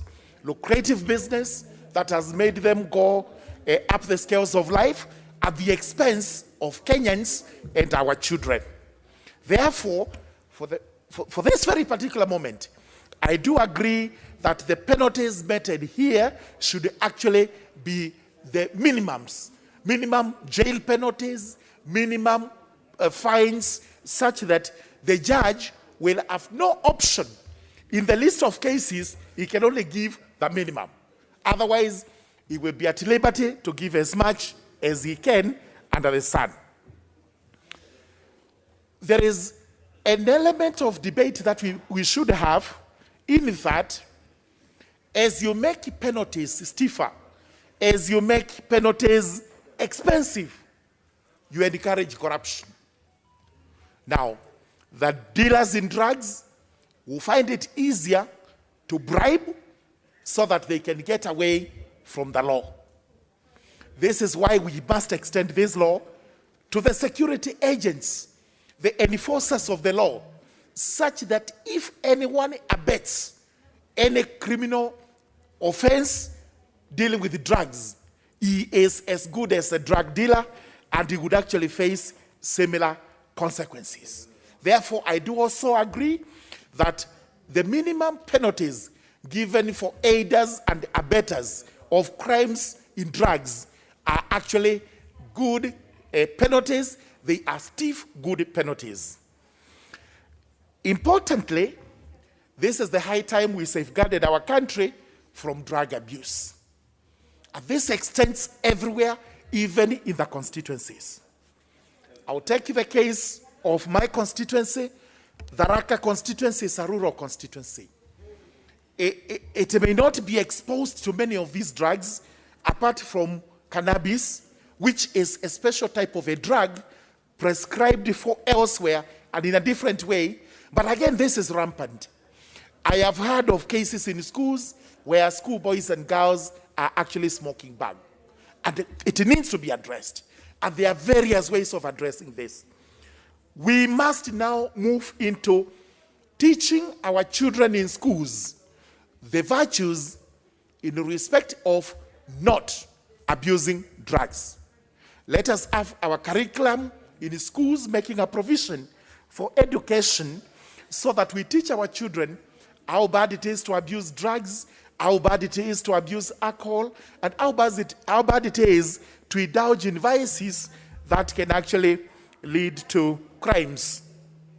Of late, there has been a surge in our schools of cases of discipline. We have seen dormitories and other school infrastructural facilities, which we build with a lot of labor and pain, especially using our CDF monies, going up in flames. 99% of those cases, those infrastructural buildings are set on fire by students. And those students cannot be said to be normal. Sometimes, and in most of the cases, these students are acting under the influence of drugs. And this is how serious the drug menace is in the country. So let's make it a point as we pass this law, as the house that propagates law. Let us make it our rallying call that we will make our country safe, we will make our country drug-free, we will make our children live normal lives away from drugs and alcohol and other vices that disrupt their lives. Once we do this, then we're on the right track. But before we reach that point, this is what we do. Let us dare every drug dealer, especially the international criminals who come from South America or from wherever on transit to other African countries which are notorious for drug abuse, that once we get you and you get into our jail, the years you get will not be less than 20 if you cannot afford a fine of over 20 million shillings. That way, they will also be discouraged from doing drug business in our country. And where they are tempted to do so, they will face the consequences of the law if they are caught. With those remarks, I do support this and urge the House to pass it so that we have even a better law in place, because the Narcotics, Drugs and Psychotropic Substances Act was actually passed a long time ago.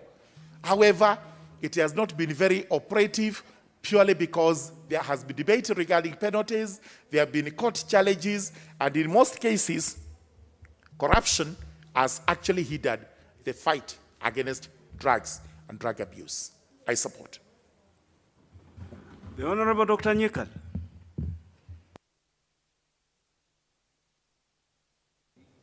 Thank you, Mr. Speaker, for giving me the opportunity to contribute to this act, this bill, which I support. Mr. Speaker, the abuse of narcotics and psychotropic substances is a big problem in the country, and it's really a wide problem, and it's affecting people, particularly the youth, disrupting their lives, disrupting their education, disrupting families, young families. And not only that, apart from the mental illnesses that occur, they also actually get physical illnesses that arise from this. And Mr. Speaker, diseases like hepatitis, HIV, actually is rampant amongst people who are using this.